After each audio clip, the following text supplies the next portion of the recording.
Nathan Whitmore grabbed his coat, looked at his wife standing in the middle of the airport with 2 suitcases and anniversary tickets in her hand, and said, "Go home, Emily. Victoria needs me more than you do right now." Then he turned his back and walked away, while the storm outside swallowed the sound of everything Emily had ever believed about her marriage. If you've ever been left behind by someone who was supposed to choose you, stay with me. Subscribe to this channel, follow Emily's story all the way to the end, and drop a comment telling me what city you're watching from. I want to see how far this story has traveled. The anniversary tickets had taken Emily 3 weeks to plan, not because booking a flight to Paris was complicated.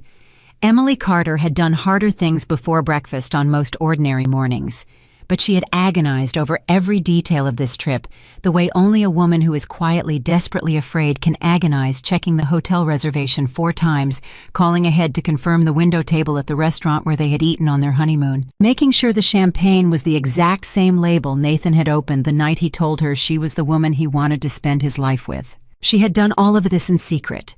She had carried the weight of this hope by herself for 3 weeks, because she wanted it to be perfect, because she needed him to look at her the way he used to look at her, and she had convinced herself that the right setting, the right moment, the right version of herself could bring that look back. She was 34 years old, and she was planning a surprise anniversary trip like a woman trying to save a house that was already on fire. Emily stood in the departure hall of Seattle-Tacoma International Airport at 6:47 in the evening, and the storm that had been threatening the coast all day was finally making good on its promise. Rain hammered the tall glass walls of the terminal. Lightning flickered somewhere over the water. The other travelers moved around her in their own anxious clusters, checking phones, pulling children close, complaining about delays. Emily did not complain about anything. She stood very still beside their 2 suitcases, and she watched the entrance doors. She had texted Nathan 2 hours ago. "Just a simple message, I have a surprise for you tonight. Meet me at the airport by 7. Don't be late. I love you." He had not replied. That was not unusual. Nathan rarely replied to her texts during the day anymore. She told herself he was in meetings. She told herself he was driving and couldn't check his phone. She told herself at least a dozen reasonable, generous things about his silence, because she had become very practiced at being generous with his silence. At 7 o'clock exactly, the automatic doors opened and Nathan walked in. Emily's heart did something it hadn't done in months. It lifted. Because he came, he was here, he had gotten her message, and he had come, and that had to mean something, that had to mean he still... And then she saw his face. Nathan Whitmore was not a man who showed discomfort easily. He was 38 years old, 6'2", and built by years of boardrooms and calculated power into someone who moved through the world as though he owned most of it. He usually did. He was the kind of man whose confidence arrived before he did, whose posture alone communicated that whatever room he was walking into should consider itself fortunate. But tonight his jaw was tight. His eyes were moving through the terminal, quickly searching, and when they landed on her, when he saw the 2 suitcases, the carry-on bag, the tickets she was holding in her hand, his expression did not open with warmth. It closed. Emily. He crossed the space between them in 8 long strides and stopped close enough for her to see the tension pulling at the corners of his mouth. "What is this?" "Happy anniversary," she said. She held out the tickets. "We're going to Paris. I planned everything. The hotel, the restaurant. Paris." He said the word the way someone says the name of a place they've never heard of and have no interest in visiting. Flat, slightly impatient. "You booked a trip to Paris, tonight, without asking me." She felt the first thread of something cold work its way through her chest. It was supposed to be a surprise. "Nathan, our anniversary was—" "I know when our anniversary is."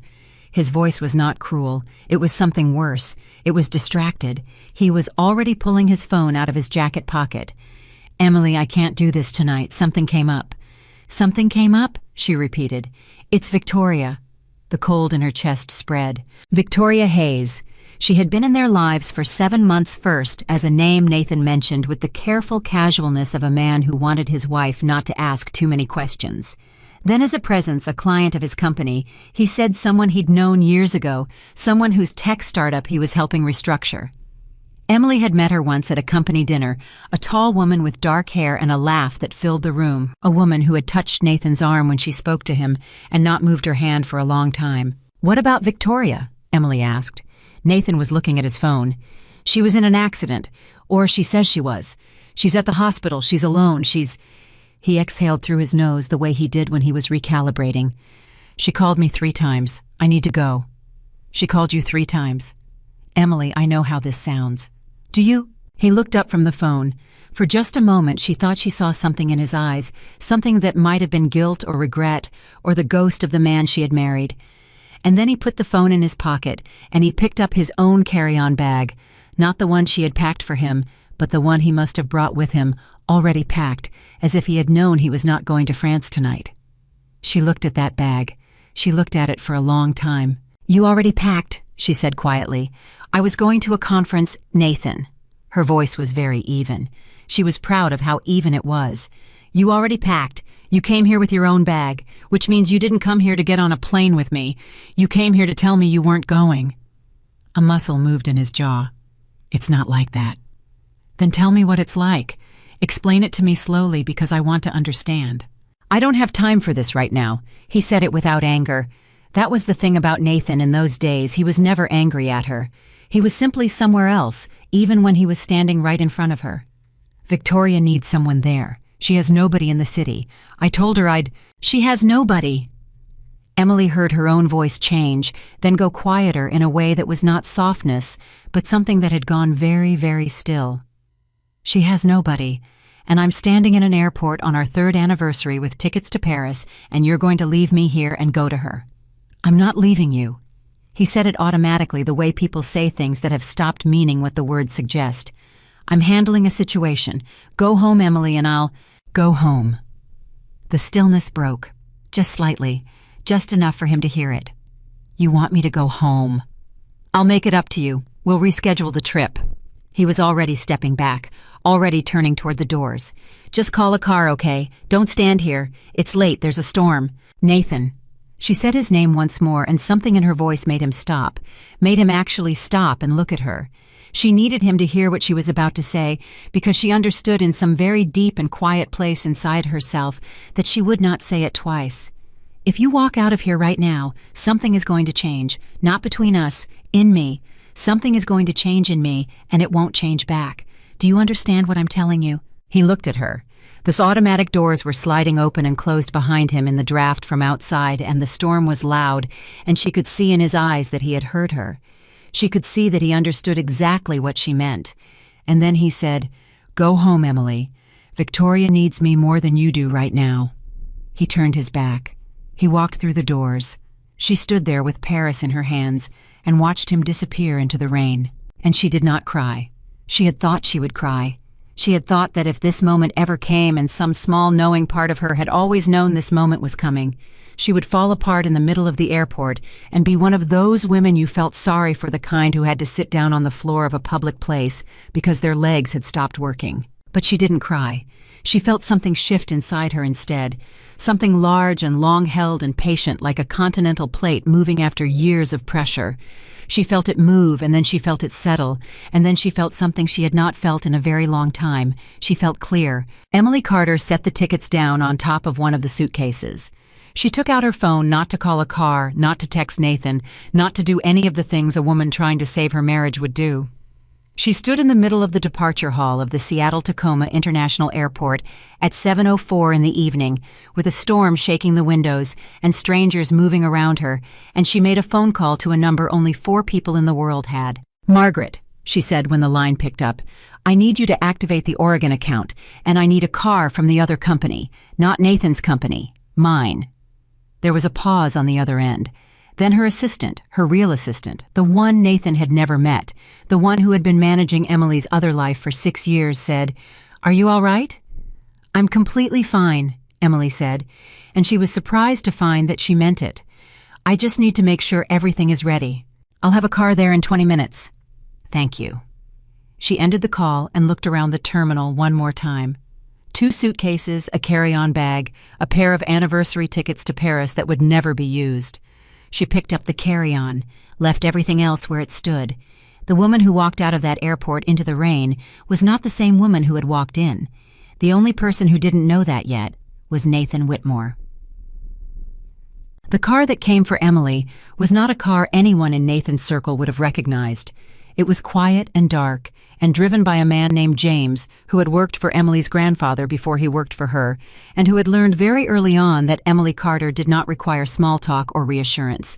He simply drove. She sat in the back seat and watched the storm break against the window, and she let her mind go to the place she had kept it away from for 3 years. She let herself think about who she actually was. Emily Carter had grown up in Portland, Oregon, the only grandchild of William Carter, a man who had started with 2 hardware stores and ended with a diversified investment portfolio that touched technology, real estate, healthcare, and luxury goods. William Carter had been the kind of businessman who understood that wealth was only interesting if it worked for something, and what he wanted it to work for was his granddaughter, whom he had raised after her parents died in a car accident when Emily was 11 years old. He had taught her to read balance sheets before she could drive a car. He had taken her to board meetings and sat her in the corner with strict instructions to watch and say nothing.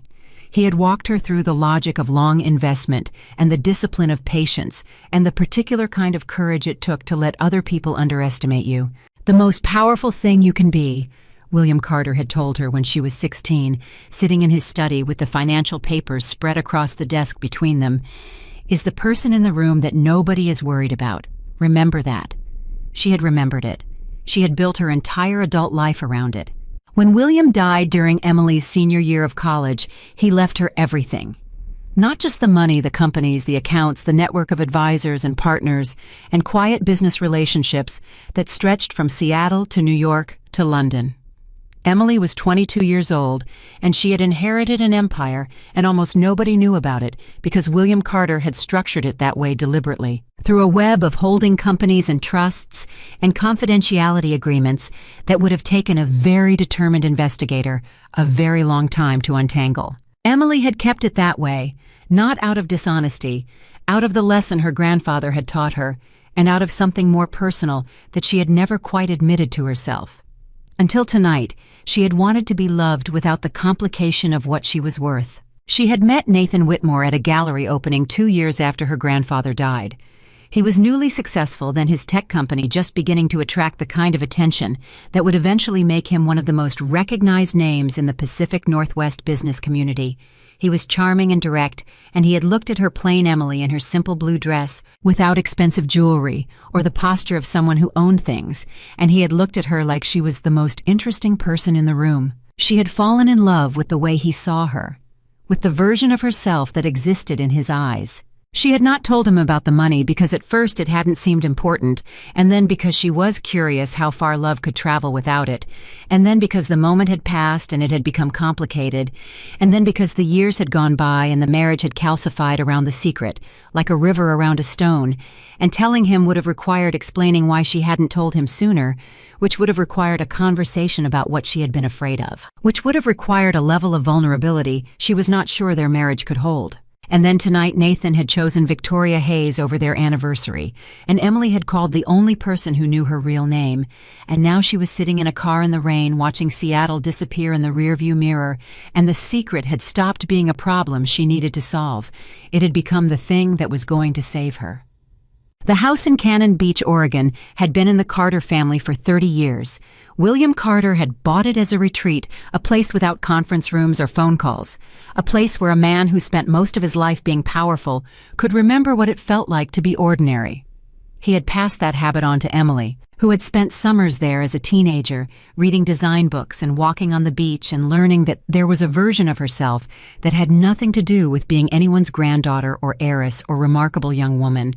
There was a version of her that was just Emily, just the woman who liked the sound of the ocean and the smell of cedar and the feeling of designing something beautiful from nothing. She arrived at the house at 11:30 that night while the storm was still going. James carried her bag to the door, and she thanked him and went inside alone, and she stood in the dark entryway for a moment, just breathing. Then she turned on the lights. She called Margaret again. "I need you to prepare the documents, all of them. The accounts, the holdings, the studio and corporation papers." "Everything," Margaret asked.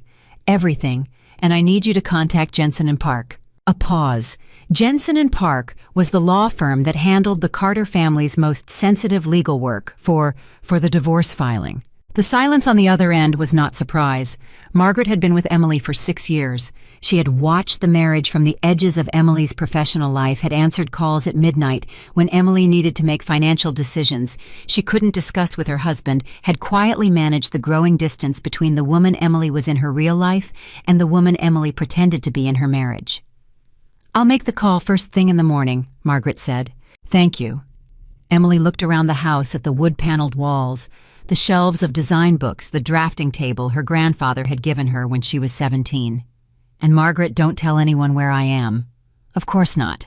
She hung up and sat down at the drafting table and pulled out a blank sheet of paper and started drawing.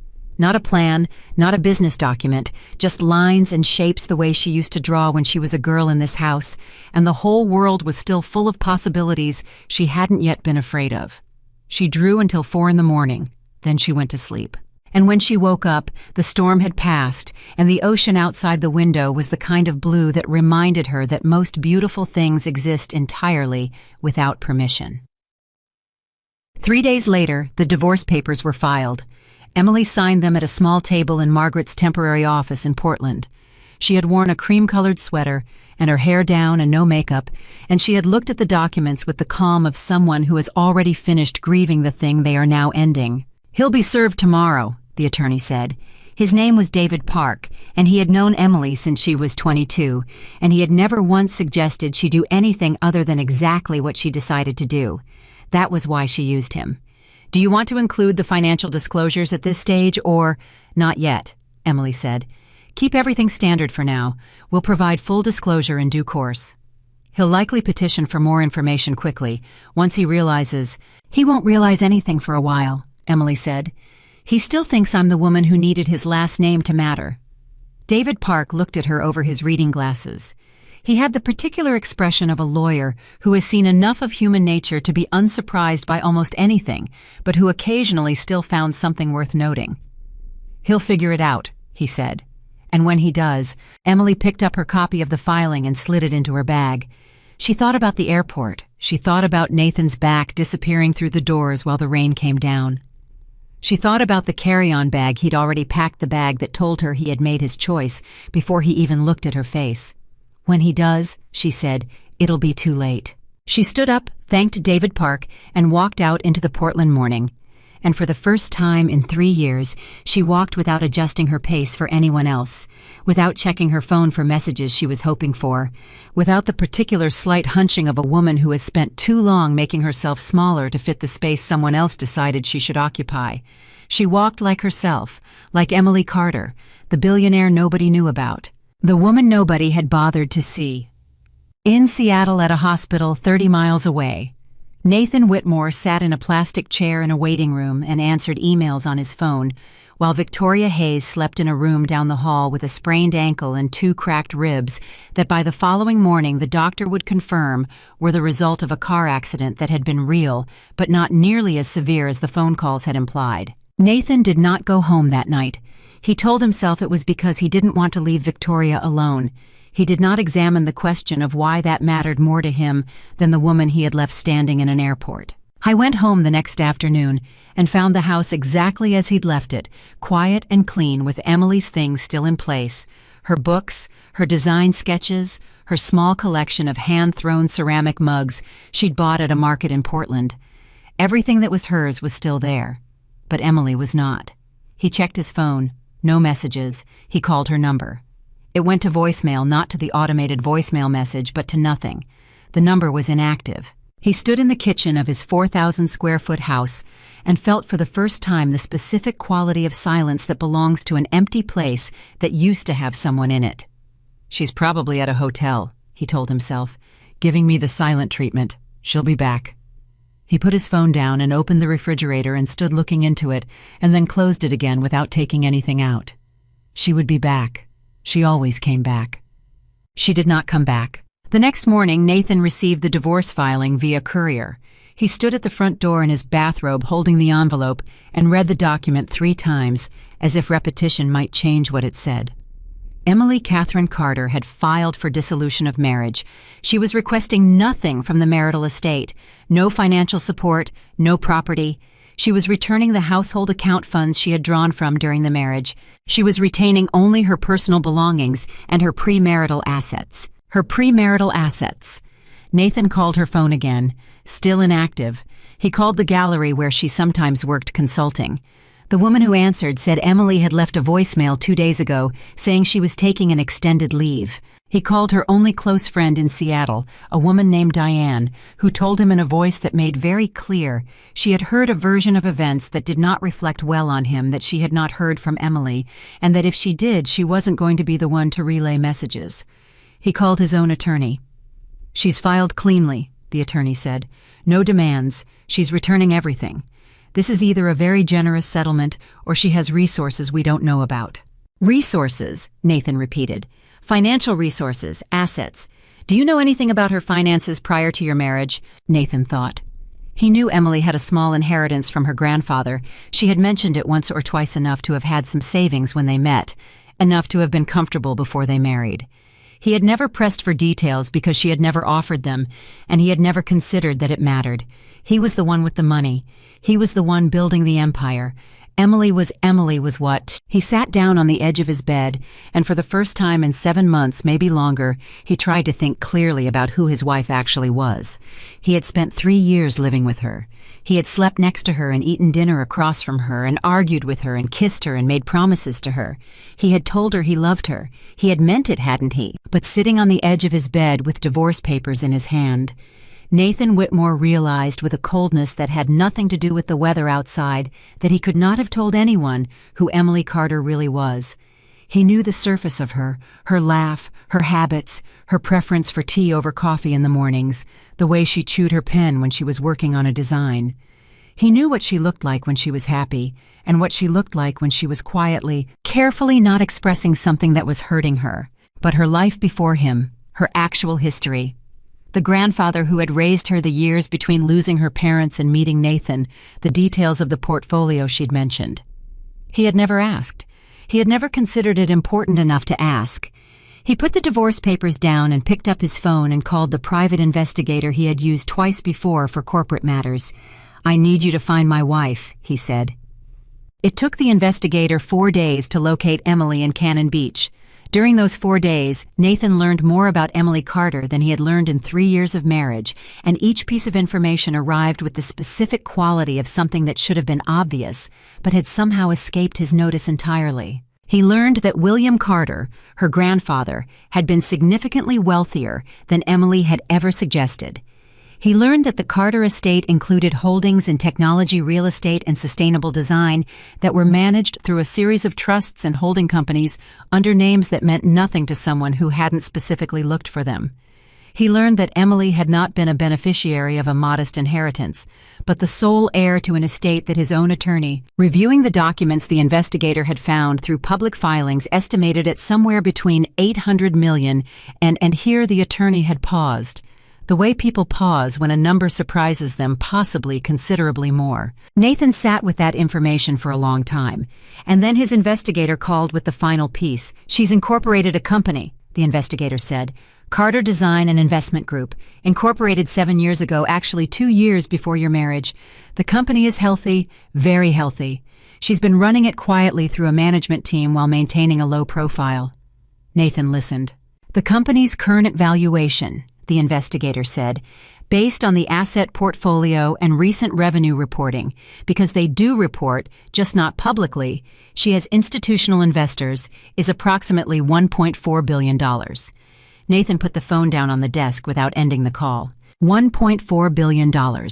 His wife, who had lived in his house and driven a modest car and bought her coffee at the same neighborhood place every morning and never once given any indication that she was anything other than what she appeared to be, his wife had been the entire time one of the wealthier people in the Pacific Northwest, and he had not known, because he had never thought to look. Because he had looked at Emily and seen exactly what she had let him see, a quiet, capable, lovely woman who loved him and needed nothing more than to be loved back. And he had not loved her back. Not really. Not in the way that required paying attention to who someone was. He had kept her in place like a fixture of his life, present, reliable there, while he moved through his days building his success and eventually turning toward another woman, and away from the one who had been quietly, patiently building an empire of her own right beside him. He picked the phone back up. "Where is she?" he asked. "Cannon Beach. She's staying at a house on the coast." A pause. "It's registered to Carter Holdings. She owns it." "Of course she does," Nathan said. He sat in the silence of the house that was, he now understood, always going to be empty without her. He thought about the airport. He thought about what she had said before he walked away. "Something is going to change in me, and it won't change back." He had heard her, he had understood, and he had walked out anyway. He had walked out because he had believed with the deep and thoughtless certainty of a man who has been careless with love for too long that she would be there when he came back. She always had been. She would wait, she would forgive, she would be there. But Emily Carter was not there. Emily Carter was standing in a house on the Oregon coast that belonged to her, looking at an ocean that had nothing to do with him, running a company that had nothing to do with him, starting a life that had nothing to do with him at all. And Nathan Whitmore, for the first time in a very long time, did not know what to do next. He sat with that feeling for a long time. Outside, the Seattle evening went on, the way evenings do, without concern for the particular pain of men who have finally understood what they've lost. And in Cannon Beach, Emily Carter sat at her drafting table with a cup of tea going cold beside her, and drew something beautiful, and did not think about him at all. The morning after Emily left, Nathan's phone showed 43 unread messages. None of them were from her. He had slept badly, waking up 3 times in the night, reaching for a side of the bed that had been cold for months, without him fully admitting it. The 4th time he woke up at 5:40 in the morning, he lay on his back staring at the ceiling and tried to remember the last real conversation he'd had with his wife. Not logistics, not scheduling, not the polite, careful exchanges of 2 people who had stopped fighting because fighting required believing the other person was still worth the energy. A real conversation. The kind where someone said something true. He couldn't remember. That scared him more than the divorce papers. He got up, made coffee, and stood at the kitchen window looking out at the gray Seattle morning. The house was so quiet he could hear the refrigerator running. He could hear himself breathe. He had never noticed before how much sound Emily made, just by being present, not loud sound, but the particular warm texture of another person moving through a shared space, the soft padding of her feet in the hallway, the way she hummed something tuneless when she was reading, the small specific weight of her existing in his life. He had not noticed it when she was there. He noticed it now that she was gone. He called her phone again. Still dead. He called Diane again. Diane let it ring and didn't pick up. He called the gallery. They told him Emily had formally resigned, effective immediately, and that they were sorry to lose her and wished her well. Resigned. Not a leave. A resignation. Nathan put the phone face down on the counter and stood very still. She had not run away in anger. She had not checked into a hotel to make a point. She had planned this. She had filed the papers closed. Her phone resigned her position and walked out of his life with the precision of someone who had been preparing for exactly this moment for longer than he wanted to think about. He called his attorney back. "I need to know everything about her premarital assets. Everything. Start from the beginning." "Nathan," the attorney said, "you should know that what we've found so far suggests this is going to be more complicated than a standard dissolution." "What does that mean?" "It means," the attorney said carefully, "that your wife may have significantly more independent wealth than you were aware of. We're still pulling records, but the structure of her holdings is it's sophisticated. This wasn't put together by someone who inherited a little money and put it in a savings account." Nathan sat down at the kitchen table. "How sophisticated? I'd rather give you complete numbers when I have them. But Nathan, the Carter name keeps coming up. Do you know anything about William Carter, the investor?" Nathan knew the name, the way most people in Pacific Northwest business circles knew it peripherally, respectfully, as the name attached to a portfolio that had been quietly influential for decades before William Carter's death.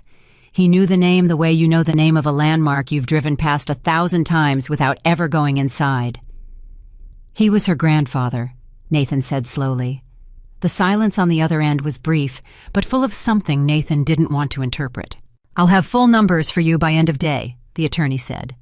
Nathan put the phone down and looked at the place at the kitchen table where Emily used to sit. Her chair was pushed in neatly. Of course it was. Emily always pushed her chair in. I thought about something she had said to him once, maybe a year into the marriage when they were sitting at this same table, and he had been distracted by his phone during a dinner she had cooked from scratch. She had waited until he put the phone down, and then she had said very quietly, I sometimes feel like I'm furniture to you, Nathan. Like I'm something that makes the room look right, but that you don't actually see anymore. He had apologized. He had put the phone away. He had meant to do better. And then the next week had come with its meetings and its pressure and its constant forward motion, and he had not done better, and Emily had not said it again, and he had taken her silence for acceptance. He understood now that it had not been acceptance. It had been a woman deciding quietly and without announcement that she was done asking. 3 days. He told himself he would give himself 3 days to get the full picture before he did anything else. 3 days to understand who exactly he had been married to. He did not make it 3 days. By the end of day 1, his attorney called back with preliminary numbers that made Nathan grip the edge of the desk to steady himself. By day 2, the private investigator he'd hired had a location. By day 3, Nathan Whitmore was in his car driving south on Highway 101 toward the Oregon coast, with his jaw set and his hands tight on the wheel, and a feeling in his chest that was not quite guilt and not quite grief, but some compound of both that had no clean name. He was going to find his wife, and he was beginning to understand that he had absolutely no idea what he was going to say to her. His phone rang through the car speakers. It was Victoria. He almost didn't answer. He let it ring 3 times 4, and then he pressed the button because not answering felt like cowardice. And Nathan Whitmore was not a man who thought of himself as a coward, whatever other failures he was currently cataloging. Nathan. Her voice was warm, slightly careful. She had been careful with him since the hospital. She had sensed something shift.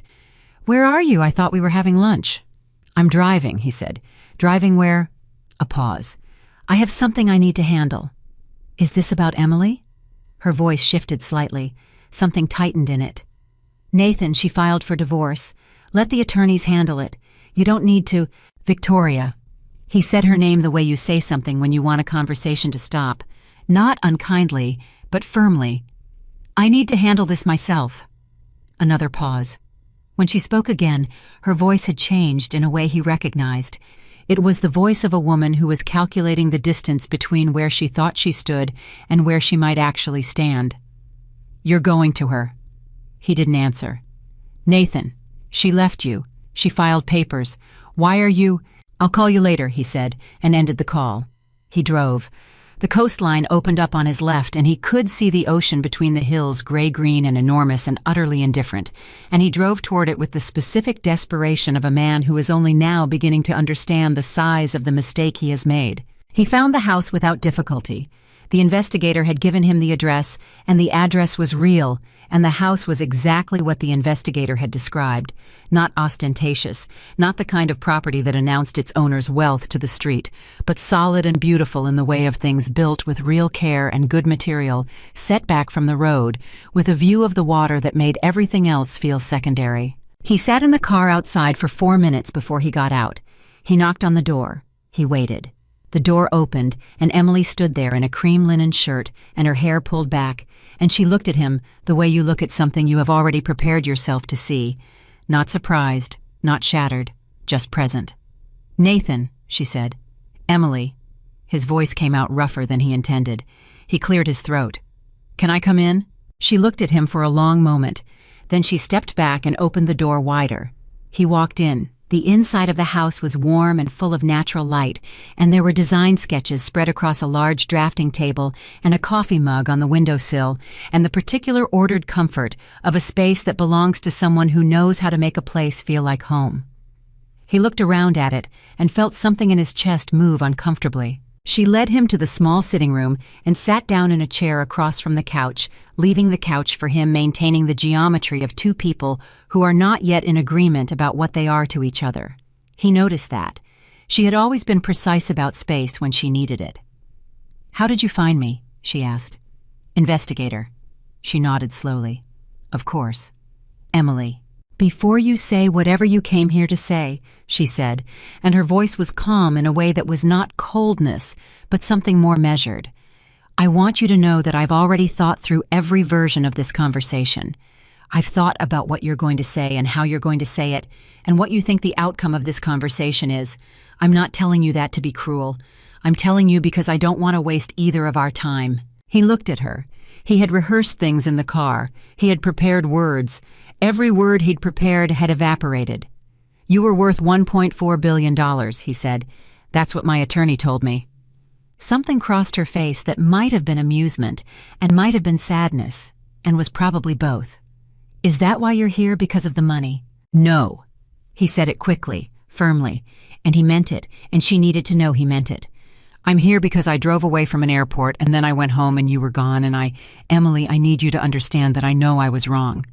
"Which part?" she said, evenly, no heat in it, just a real question. "What? Which part do you know you were wrong about the airport, Victoria? The past year, the past 3 years," she tilted her head slightly. "Because those are different conversations, Nathan, and which one you think we're having tells me a lot about where you actually are right now." He opened his mouth and closed it again.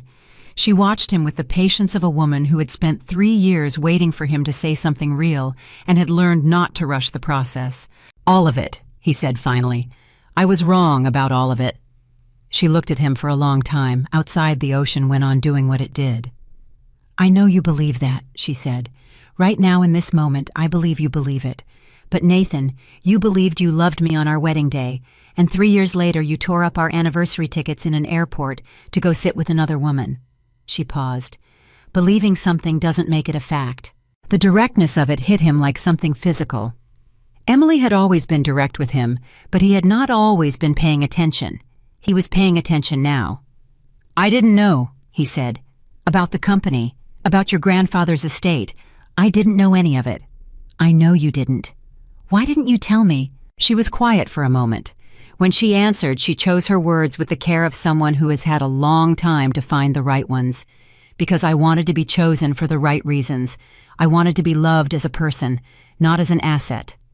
A small pause. "I spent 3 years watching you look at me and seeing someone ordinary. And I kept telling myself that was what I wanted, to be ordinary to you, to be just your wife.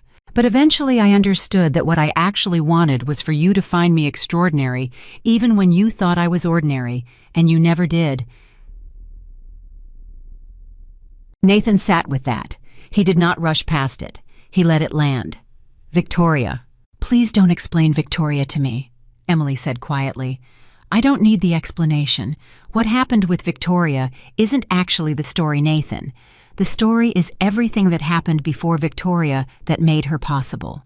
She looked at her hands for a moment. "The story is the dinner table where you were always somewhere else. The story is the night I told you I'd had a miscarriage and you said, 'I'm so sorry,' and then answered a phone call 11 minutes later. The story is 3 years of me fitting myself into the edges of your life and telling myself that was enough." She looked up at him. The airport was just the last page. The book had been written for a long time. Asa. The miscarriage comment, he felt that one go through him like a blade. She had lost a pregnancy 14 months into their marriage. She had told him on a Tuesday evening. He had held her. He had said all the things he thought he was supposed to say. And then his phone had rung. He remembered now with a clarity that was sickening that he had looked at the caller ID and picked it up. He had thought it was only 11 minutes. He had thought she knew how important this deal was. "Emily," he said. His voice had changed. She heard it change. "Don't," she said very gently. "I'm not telling you to punish you. I'm telling you because you asked me which part, and that's the answer. It's not one moment. It was 1,000 small ones, and I stayed through all of them because I loved you. But love without attention is just a word, Nathan. It doesn't keep anyone warm." He had nothing to say to that. He had no argument and no rebuttal, and nothing to offer except the fact of being there in her sitting room too late. "The papers," he said. "You're really filing." "I already filed." "I know. I mean, you're not going to change your mind." She looked at him steadily. "No." He nodded, slowly. It took everything he had not to push, not to argue, not to do what he had always done in business. When someone told him, "No, find the leverage point, renegotiate, come back with a better offer." He could feel the old instincts rising, and he pressed them down because he understood, sitting across from Emily in the quiet house she owned, that this was not a negotiation. This was a consequence. "The company," he said. "Carter Design and Investment. You've been running it the whole time we were married." "Yes." "And you never told me." "No." "Weren't you afraid I'd find out?" Something that might have been a real smile moved across her face, brief and genuine. "Nathan, you never asked me a single question about my life before you in 3 years of marriage. I knew you wouldn't find out. Not because I was hiding it particularly well, but because you were never looking." I thought about that. He thought about all the evenings she had sat across from him at dinner and talked about her day, and he had been half listening, thinking about quarterly reports and product launches, and the particular chess game of running a company that was always 3 moves ahead of itself. He thought about all the things she might have said that he had not heard. "What is the company?" he asked. "What does it actually do?" She looked at him curiously. "Why do you want to know?" "Because I should have asked a long time ago," he said, "and I'm asking now." She studied him for a moment. Then she said, "Carter Design and Investment manages a portfolio of sustainable design companies, furniture, architecture, materials. We also hold significant stakes in 3 technology firms and a healthcare company. My grandfather built the foundation. I've been expanding it." A pause. "We're also in the process of launching a luxury design studio under my own name. That's what I'm doing here. The sketches on the table are for the first collection." He looked at the drafting table. He looked at the work spread across it, the careful lines, the detailed references, the evidence of someone who had been working seriously and with full conviction. He thought about all the times Emily had mentioned her design work, and he had said, "Mm-hmm," and gone back to his phone. "It's good," he said. He didn't know enough about design to say anything more specific, but the seriousness of it was visible even to him. The commitment, the intelligence. "I can see it's good." "I know it is," she said simply, not arrogant, just certain. The certainty of a woman who had stopped needing anyone else to confirm her own judgment. He recognized that certainty. He had it himself in business. He had never seen it in her before because he had never looked. He stood up. There was nothing left to say that wouldn't be begging, and he was not going to beg, not because he lacked the humility, but because he understood that it would be unfair to her. It would put her in the position of managing his feelings, and she had been managing his feelings and his house and his image for 3 years. He was not going to do that to her one more time. "I'm sorry," he said. "I know that doesn't fix anything." "It doesn't," she agreed, "but I believe you mean it, and that matters to me even now." He walked to the door. She stood up and followed him, and they stood for a moment in the entryway of the house she owned by herself, with the ocean outside and 3 years of marriage sitting between them, like something beautiful that had been handled carelessly. "For what it's worth," she said, "I don't hate you. I want you to know that. What we had was real. I just needed more of it than you were able to give." He looked at her. He thought, not for the first time and not for the last, that she was remarkable, that she had always been remarkable, and he had accepted that unremarkableness was possible in a person and had applied it to her without examining whether it was true. "Take care of yourself," he said. "I always have," she said. He drove back to Seattle in the kind of silence that isn't peaceful but necessary. His mind kept returning to the things she had said, not as arguments to be countered, but as facts to be absorbed. The dinner table, the phone call, the 1,000 small moments that had added up to an airport in a storm, and a woman he had never actually seen. His own phone stayed quiet for the first 40 minutes of the drive. Then Victoria called again. He watched her name on the screen and let it ring out. I thought about what Emily had said. The airport was just the last page. The book had been written for a long time, and he understood that the book she was describing was not the story of a wife who had been wronged by one bad night. It was the story of a man who had built his whole life around forward motion, the next deal, the next quarter, the next milestone, and had forgotten entirely that the person standing still beside him was not standing still because she had nowhere to go. She had been standing still because she had chosen to stand beside him, and he had spent 3 years making her regret the choice. Victoria called again. This time he answered. "I need to talk to you about something," he said before she could speak. "Okay," she said carefully. "What is it?" "I need to tell you that whatever I thought was happening between us, I let it get further than it should have, and that was my fault. Not yours. Mine." He paused. "I'm not in a position to be what you need right now, Victoria.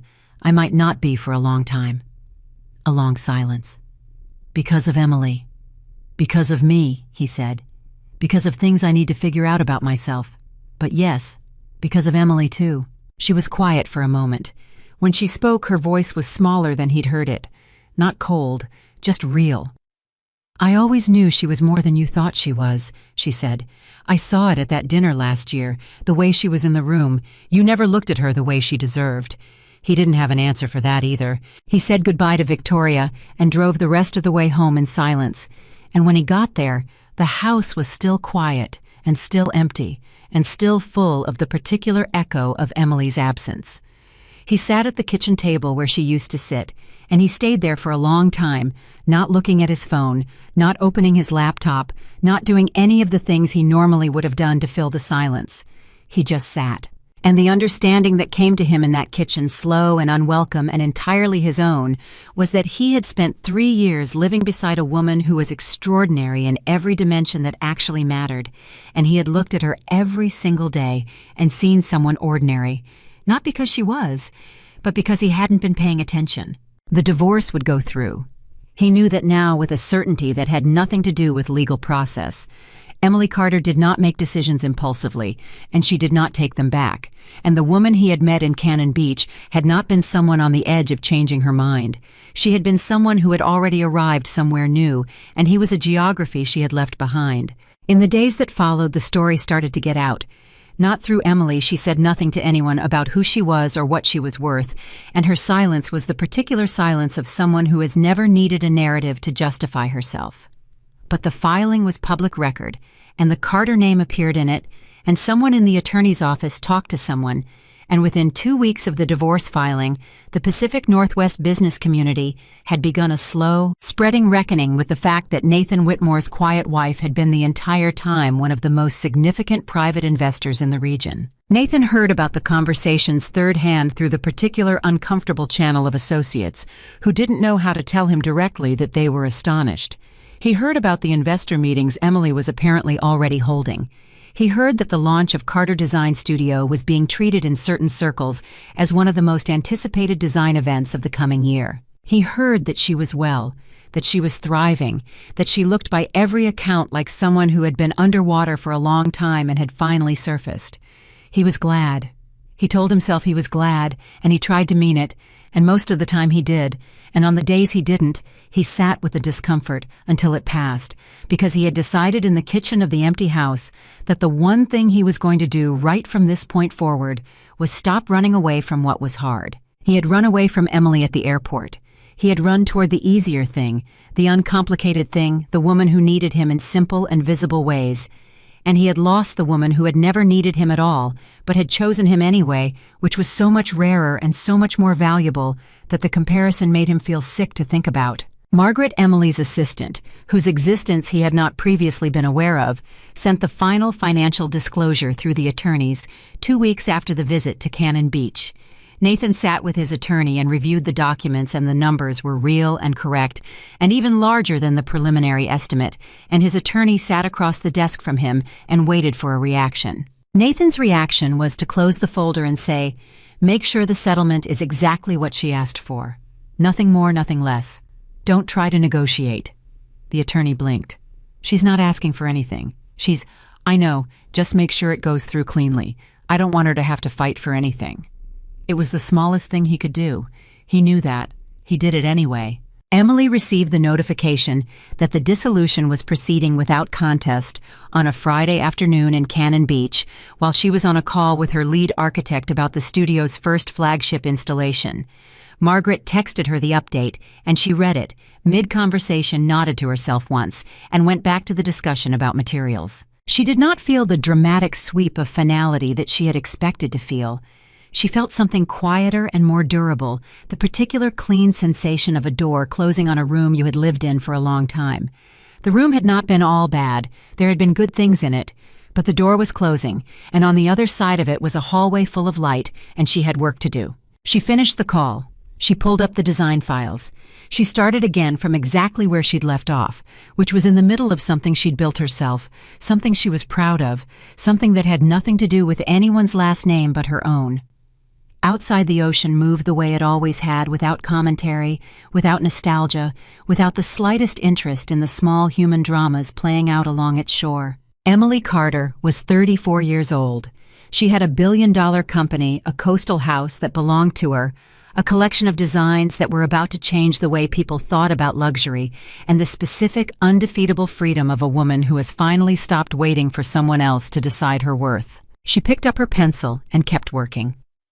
The divorce was finalized on a Thursday morning in October, 6 weeks after Emily had walked out of Seattle-Tacoma International Airport with nothing but a carry-on bag and a decision that had been forming inside her for 3 years without her fully admitting it. She was in a meeting with her lead architect, Daniel Cho, when Margaret slid a single sheet of paper across the table to her.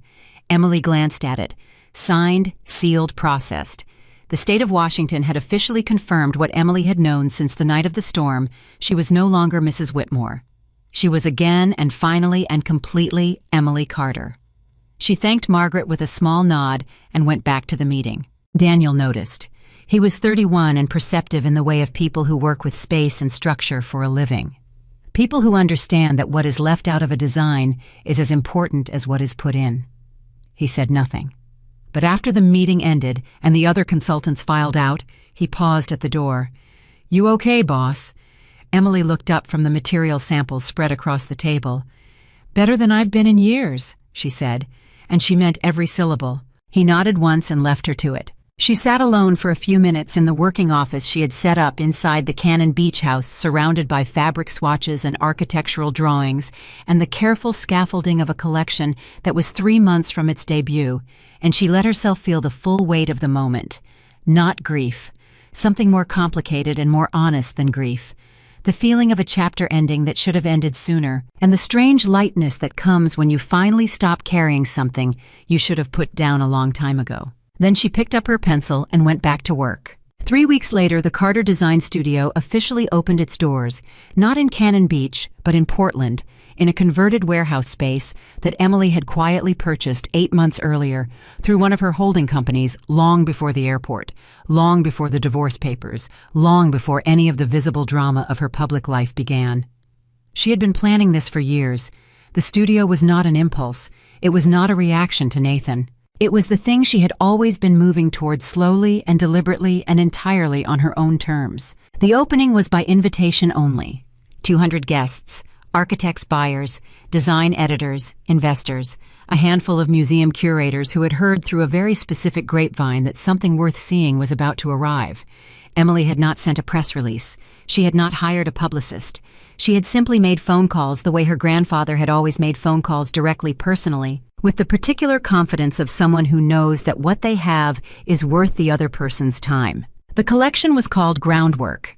It featured furniture and installation pieces made from reclaimed coastal wood, hand-thrown ceramic, salvaged industrial metal, and ethically sourced fabric from 3 small-batch American manufacturers Emily had personally visited and vetted over the previous 2 years. Every piece was numbered. Every piece came with documentation of its materials and the hands that had made it. Every piece cost more than most people's monthly salary and was worth every dollar, and everyone who walked through the studio that evening understood why. Emily stood in the center of the room in a simple dark green dress and received her guests with the composure of someone who had never been anything other than exactly this. And the people who shook her hand that night and looked into her face found in it none of the tentativeness, none of the careful self-erasure, none of the quiet apology that the people who had known her as Nathan Whitmore's wife might have remembered. They found a woman who was completely at home in her own authority, and they responded to it the way people always respond to that quality when they encounter it, with immediate and genuine respect. The design editor from Architectural Digest pulled Emily aside near the end of the evening. Her name was Claire Brennan, and she had been covering the American design industry for 20 years, and she had the direct, efficiently warm manner of someone whose time was worth protecting. "I want to do a feature," Claire said. "Full profile, studio collection, the whole picture. When can we talk?" Emily looked at her calmly. "My assistant will call you Monday." "I'll clear my schedule," Claire said, which was not something Claire Brennan said to very many people. The feature ran 6 weeks later. It was 12 pages, and the headline was, "Emily Carter is the designer who built her empire quietly, and now she wants you to know why." Nathan saw it at an airport newsstand in Chicago on his way back from a conference. He was late for his gate and he almost walked past. Then he saw her name and he stopped. He stood at the newsstand for 4 minutes reading. He bought the magazine. He put it in his bag and he walked to his gate and he sat in his seat and he stared out the window at the tarmac for a long time without opening the bag again. The flight attendant asked him twice if he wanted something to drink. He didn't answer the first time. The second time he asked for water and then didn't drink it. What had hit him was not the numbers, though the numbers were significant, and the magazine laid them out in the clear, admiring language of a profile that understood it was documenting someone who had earned attention. What hit him was the photograph. Emily in her studio standing at the drafting table mid-sentence, looking at something outside the frame with an expression of total absorption and total ease. She looked like someone who had just remembered that they had always known how to fly. He had lived with her for 3 years. He had never once seen her look like that. He thought about what that meant for a very long time on the flight home. Back in Portland, 215 miles from where Nathan sat on that plane, Emily Carter was not thinking about the magazine. She was in a phone call with James Whitfield, the chairman of a sustainable architecture collective in New York, who had seen the Architectural Digest feature and wanted to discuss a collaboration that would put Carter design pieces in 3 major residential developments on the East Coast. "We've been looking for someone doing exactly this work for 2 years, Whitfield said. He had the quick-clipped energy of a New York businessman who had learned to read quality at a distance and act on it fast. The material sourcing, the documentation, the story you're telling with the provenance, it's what the market has been waiting for." "I know," Emily said, not arrogantly, just accurately. "I built it for the market that was waiting for it. I just needed to take my time getting there." "Can you be in New York in 2 weeks?" She checked her calendar. She had 3 site visits, a contractor meeting, and a call with her Tokyo distribution partner. She moved 2 of the site visits and rescheduled the contractor meeting and said, "I can be there Thursday the 14th. I'll have my people set it up." She ended the call and walked from her office into the studio space where her team of 7 was working, 3 designers, 2 material specialists, an operations manager, and a logistics coordinator, and the room had the particular productive hum of people who were working on something they believed in. She had hired each of them personally. She had told each of them in their interviews exactly what she was building and why, and she had offered them equity stakes that most design companies didn't offer at their stage because she believed the people who built something with you should own a piece of what they built. Her operations manager, a woman named Renata, who had previously run logistics for a mid-sized furniture manufacturer in North Carolina, looked up from her workstation. "New York confirmed. Thursday the 14th. Emily said. Renata made a note. "I'll get you on the 7 a.m. "Thank you." Emily paused. "Renata, how are we sitting on the second collection timeline?" Renata pulled up a spreadsheet on her screen and turned it to face Emily. "We're 4 days ahead of schedule on fabrication. The ceramic pieces are the only variable. The Ashland studio had a kiln issue last week, but they say they're back on track. Get me on a call with them tomorrow. Already scheduled, 9 a.m. Emily looked at her for a moment with the particular appreciation of someone who knows what it means to have the right people. "You're very good at this," she said. Renata smiled. "I learned from a woman who keeps her pencil moving even when the room is on fire." Emily laughed a real laugh, unguarded the kind she had stopped producing somewhere in the 2nd year of her marriage and was only now fully recovering. She went back to her office, and for a moment she just stood there in the good noise of a working studio and thought about how much she had missed this. Not the studio itself, which was new, but this feeling.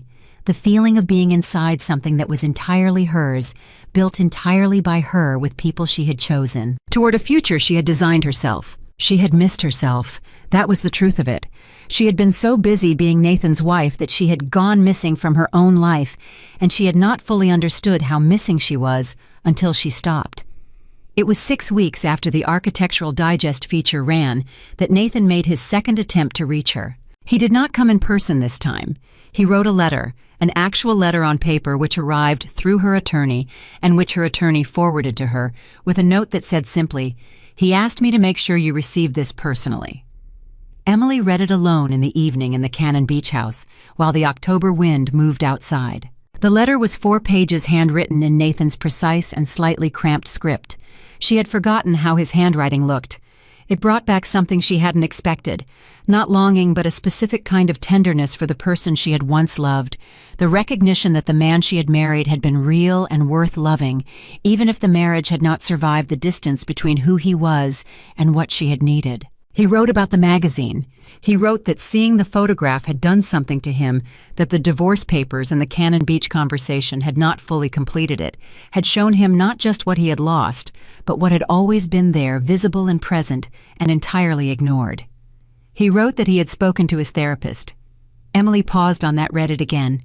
Nathan had a therapist now. He had never had one during their marriage, and she had suggested it once in their second year, and he had laughed it off, and that the therapist had helped him begin to understand the pattern he had been living inside. He wrote, "I spent my whole life moving forward, and I never understood that the cost of always moving forward is that you leave things behind. I left you behind every single day and told myself you were still with me because you were still in the house. I know now that you were already gone long before the airport. I know now that I drove you out of our marriage one small choice at a time, and the airport was just the night you finally let yourself admit it. I'm not writing to ask you to come back. I'm writing because I needed to tell you that I see you now. I should have seen you always." Emily read the letter twice. Then she folded it and put it in the drawer of the drafting table in the back, beneath a set of architectural drawings she had made the week after she arrived in Cannon Beach. She did not respond to it. She did not need to. He had said what he needed to say, and she had received it, and there was a completeness to the exchange that did not require an answer. What she did instead the following morning was call Daniel Cho and tell him she was ready to move forward on the next phase of the Portland studio build-out, which they had been planning for months, but which she had been holding back from committing to fully until she was certain the foundation of the first phase was solid enough to build on. "You're ready," Daniel said. He sounded pleased. "I'm ready," she said. The New York meeting with James Whitfield happened on a Thursday in the middle of November, and it was by any reasonable measure one of the most consequential meetings of Emily's professional life. She sat across from Whitfield in a conference room on the 32nd floor of a build plan with the calm precision of someone who had been running large numbers for a long time and had stopped being nervous about other people's reactions to them. Whitfield had brought 4 of his senior people. They had clearly done their research. She could see it in the quality of their questions, in the way they had reviewed her material sourcing documentation and come with specific follow-up points. She appreciated that. She had always respected people who did their work before they walked into a room. The discussion lasted 3 hours. At the end of it, Whitfield leaned back in his chair and looked at her with the particular expression of a man who had been in business long enough to know when something unusual was sitting across from him. "I've been in this industry for 25 years, he said. "I've seen a lot of people launch design companies. I've seen a lot of collections debut. Very few of them have the structural intelligence behind them that this one does. You built this like a real company, not like a passion project." "It is a real company," Emily said. "It always has been." "How did you stay so quiet for so long?" She considered the question. "I believed in my grandfather's advice," she said. "The most powerful person in the room is the one nobody's worried about. I wasn't ready to stop being invisible until I was sure what I was building could stand completely on its own." Whitfield nodded slowly. "And now you're sure?" "Yes," she said. "Now I'm sure." They signed a letter of intent that afternoon. 3 residential developments, Carter Design Furnishings and Installations, throughout full material documentation and provenance records to be included in the building's permanent design archive. It was the kind of deal that would put Carter Design on the map of every serious architect and developer in the eastern United States, and Emily signed it with the same pen she used to sketch designs, a simple black pen she had bought at a drugstore in Cannon Beach the week she arrived, and she did not make a ceremony of the moment. She called Renata from the sidewalk outside the building and gave her the headline numbers. Renata was quiet for exactly 3 seconds and then said, "I need to update the production timeline." "I know," Emily said. "I'll be back Thursday night. We'll meet Friday morning." She walked to her hotel through the November cold with her coat open because she was warm from the inside, and she could not stop herself from smiling in the way that is impossible to suppress when something you built with your own hands turns out to be exactly as strong as you believed it was.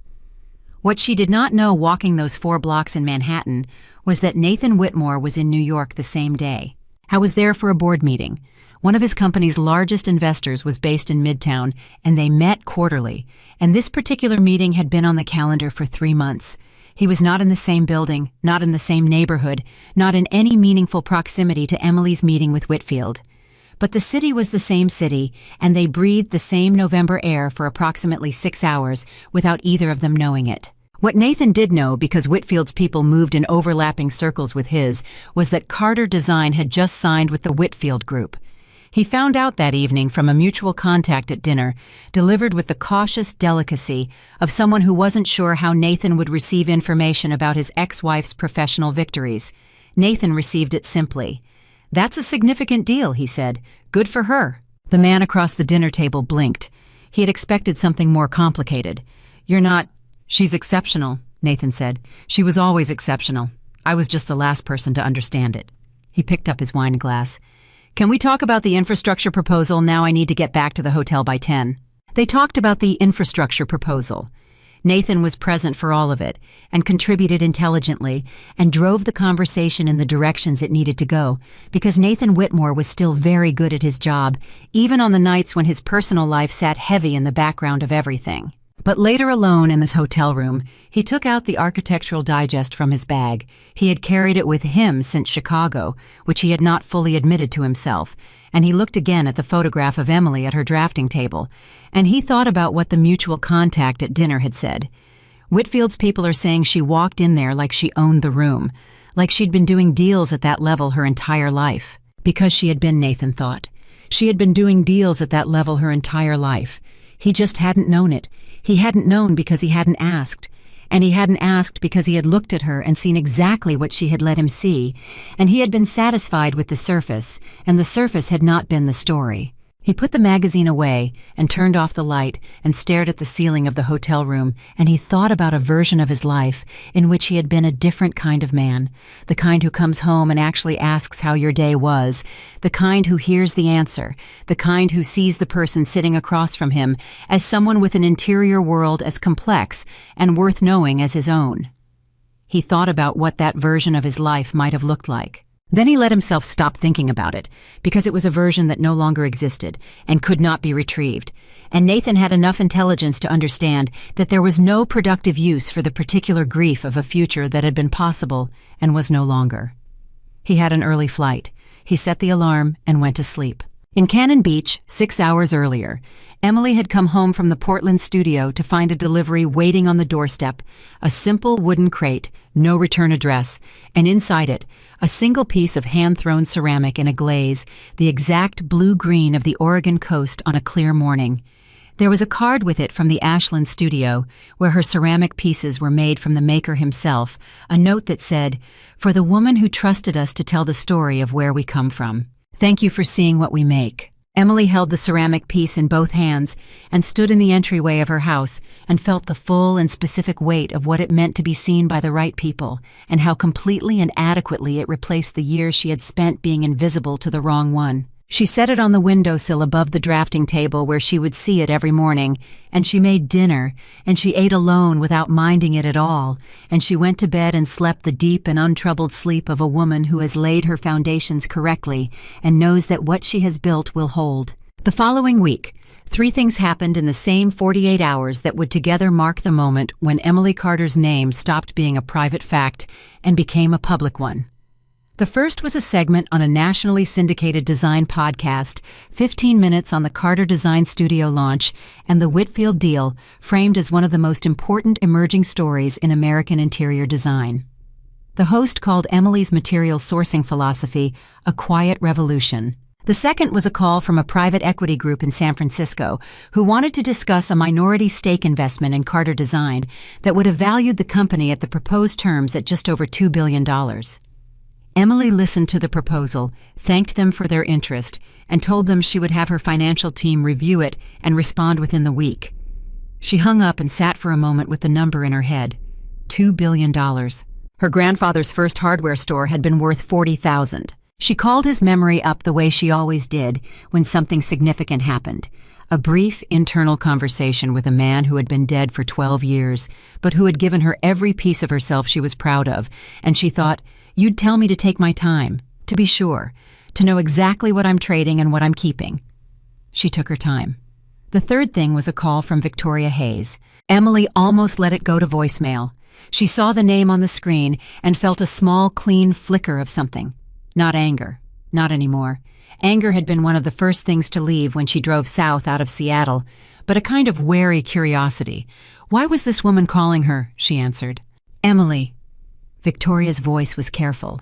It had a quality Emily recognized, the quality of someone who has rehearsed a phone call multiple times and is still not fully certain they should be making it. I know this is strange. I won't take much of your time. All right, Emily said. A pause. I wanted to apologize. I know that might seem... You don't need to apologize to me, Emily said quietly.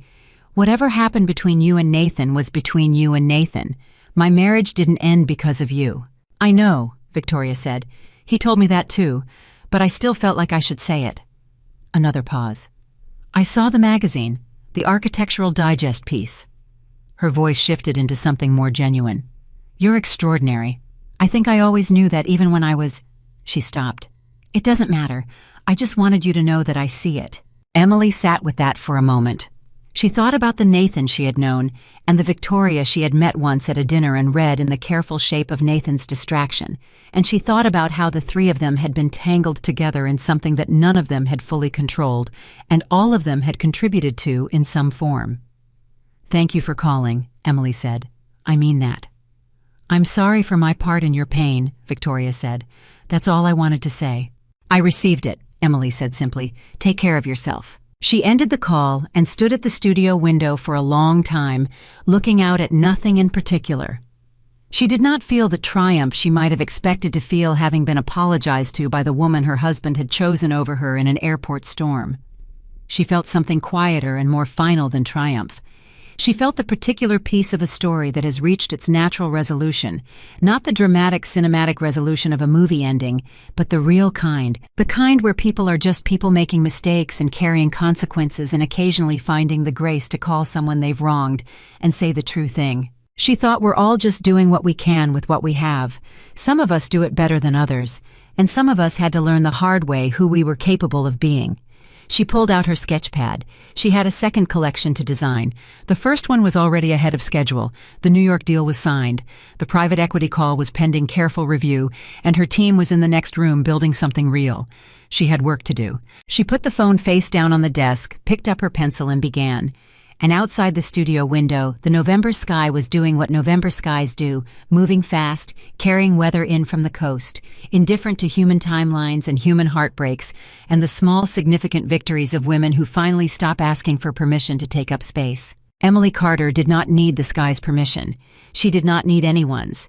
She had her pencil and her drafting table and the company she had built and the collection that was coming and the future that was already half designed in the notebook she kept beside the bed, full of ideas she was no longer afraid to commit to paper.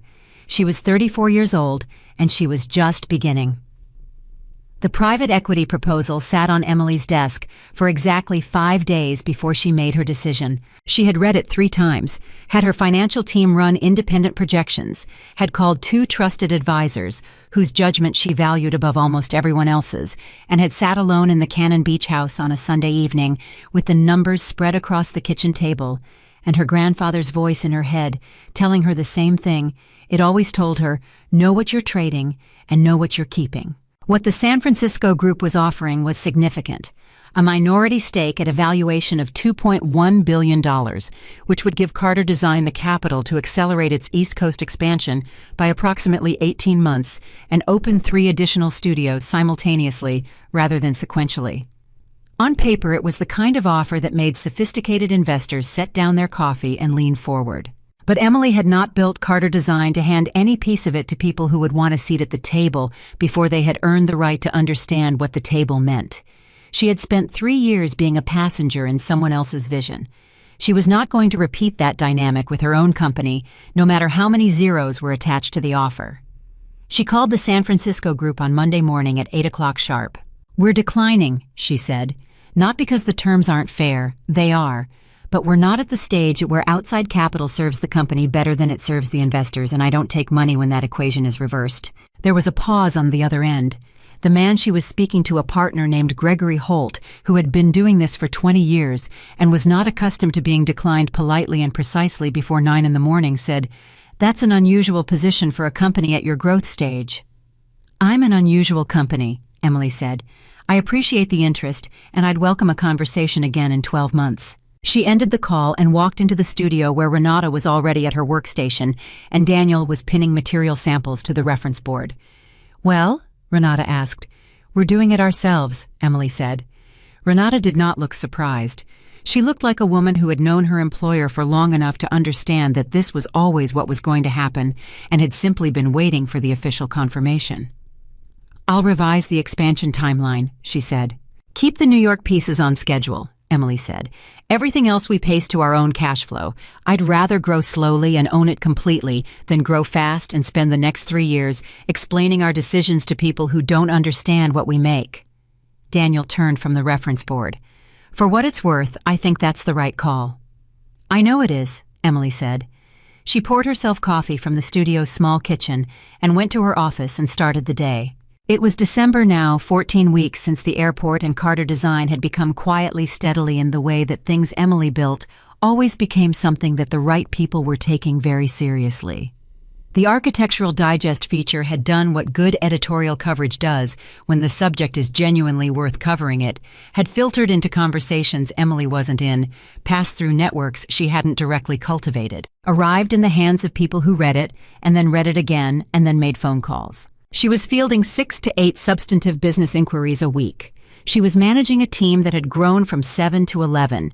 She was traveling to New York twice a month and had recently added Portland to Chicago as a regular route because 2 of the Whitfield Development Project architects were based there and the work required her presence. She was also, in the hours she protected fiercely from the acceleration of all of this still drawing, every morning before the team arrived, before the emails and the calls and the decisions, she sat at the drafting table with her coffee and her pencil, and she worked on the second collection, which she had named Inheritance. It was more personal than groundwork. Where groundwork had been about materials and place and the philosophy of making things honestly, Inheritance was about legacy, about what gets passed down and what gets transformed and what you choose to keep from the people who shaped you and what you choose to leave behind. She was designing a chair that was a direct conversation with a chair her grandfather had owned, a simple ladder back that had sat in his study for 40 years and that she had learned to read balance sheets sitting in as a child. She was making it from reclaimed Oregon white oak and hand-formed iron, and she was making it slightly different from the original in ways that were intentional and specific. The proportions shifted, the materials honest, where the original had been decorative. The seat lower because she was designing for herself now, not for the man who had taught her. The chair was the piece she was most proud of in the entire collection. It was also the piece she had never shown anyone, not even Daniel. It was hers completely, the most private thing she had made in years, and she was not ready to let anyone else have an opinion about it, not yet. It was a Tuesday in the second week of December when Nathan Whitmore's name came back into her professional life in a way she had not anticipated and could not have engineered because she had not been thinking about him in those terms anymore, had not been calculating the distance between where she was and where he was, had simply been moving forward in the way that had become natural to her since October. His name came up in a meeting. She was sitting across the table from a developer named Richard Castillo, a serious and careful man who was building a luxury residential complex in downtown Seattle and who had been introduced to Emily through the Whitfield network. They had been in conversation for 3 weeks, and the project was a good fit. Significant scale, a client base that aligned perfectly with Carter Design's aesthetic and price point, and a developer who seemed to actually understand the difference between luxury and expense, which was rarer than it should have been. The Seattle element had given her a moment's pause. She had spent 14 weeks not going back to Seattle, and she had not missed it in the way she would have expected, had discovered that the city had been Nathan's geography as much as hers, and that its absence from her daily life required less adjustment than she had anticipated. But she was not going to turn down a strong business opportunity because of an association with a city, and she was not, she told herself firmly, the kind of woman who arranged her professional life around emotional avoidance. She was listening to Castillo walk through the timeline when he mentioned a name. "We've got a tech anchor tenant lined up," he said, pulling up a document on his tablet. Whitmore Industries. They're taking 4 floors, which gives us the financial stability to go higher end on the residential component, which is partly why the design budget can support Carter. Emily did not move. She kept her expression exactly where it was. She was very good at this. Whitmore Industries, she said. That's Nathan Whitmore's company. Castillo looked up from the tablet. You know him. A beat. We've met, she said, which was entirely true and almost completely misleading, and she was comfortable with that for the moment. How involved is he in the design decisions for the commercial space? Not at all, Castillo said. They're tenants. The design is entirely mine to direct. He paused, looked at her with the particular attention of a man recalibrating something. Is there a conflict I should know about? Emily considered the question seriously, because she was not a person who made decisions on the basis of what was comfortable. She was a person who made decisions on the basis of what was right for the work. No conflict, she said. I just wanted to understand the full picture before we go further. That's how I operate. Fair enough, Castillo said. He went back to the timeline. Emily listened and asked the right questions and made the right commitments, and when the meeting ended, she shook Castillo's hand and walked out of the conference room and stood in the elevator alone for the 20-second ride to the lobby and breathed carefully through the complicated feeling of discovering that the world was in fact as small as everyone always said it was. She called Margaret from the car. Nathan's company is an anchor tenant in the Castillo project, she said. Margaret was quiet for exactly 2 seconds. Do you want to pull out? No, Emily said. I want you to make sure our contract with Castillo has the standard non-interference clause. I work directly with Castillo's team, and nobody else touches the design direction. Done, Margaret said. Emily leaned back in the seat and looked out the window.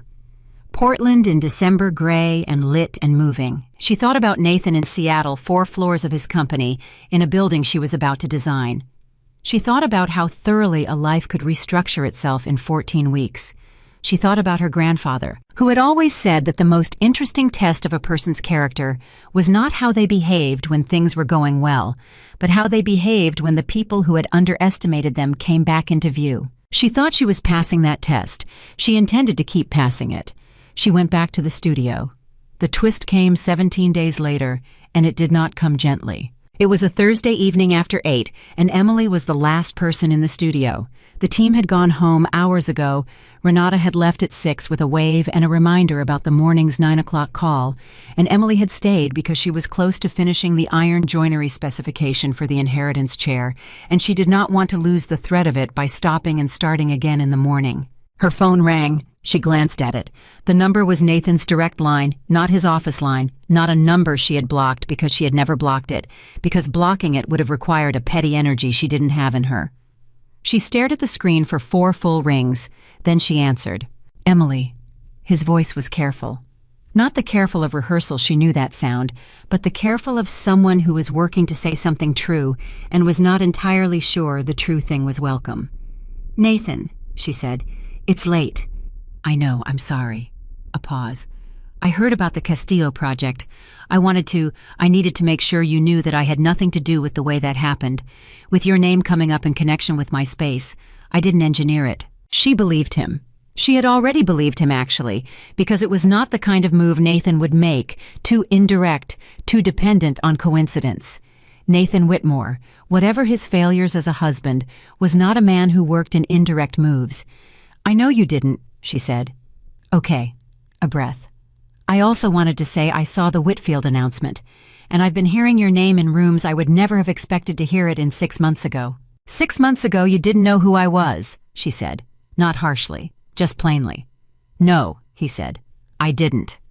Another pause, and then, the private equity thing, Holt mentioned it at a dinner, that you turned it down. He said it in a way that was supposed to imply you'd made a mistake. A brief silence. He's wrong. Emily felt something shift very slightly in her chest. You know Gregory Holt. We've worked together on a few things over the years. I told him he was wrong. I told him that you have always known exactly what you're doing, and that declining capital you don't need on terms that give someone else a voice in your work is not a mistake, it's strategy. She sat with that. Nathan Whitmore had defended her business judgment to a man who had questioned it without being asked, without any advantage to himself. Thank you for that, she said. I should have said things like that when I actually had the chance to mean something by saying them. His voice had dropped slightly. I know I don't have any standing to be calling you. I know the divorce is final and the conversation we had in Cannon Beach was the right conversation.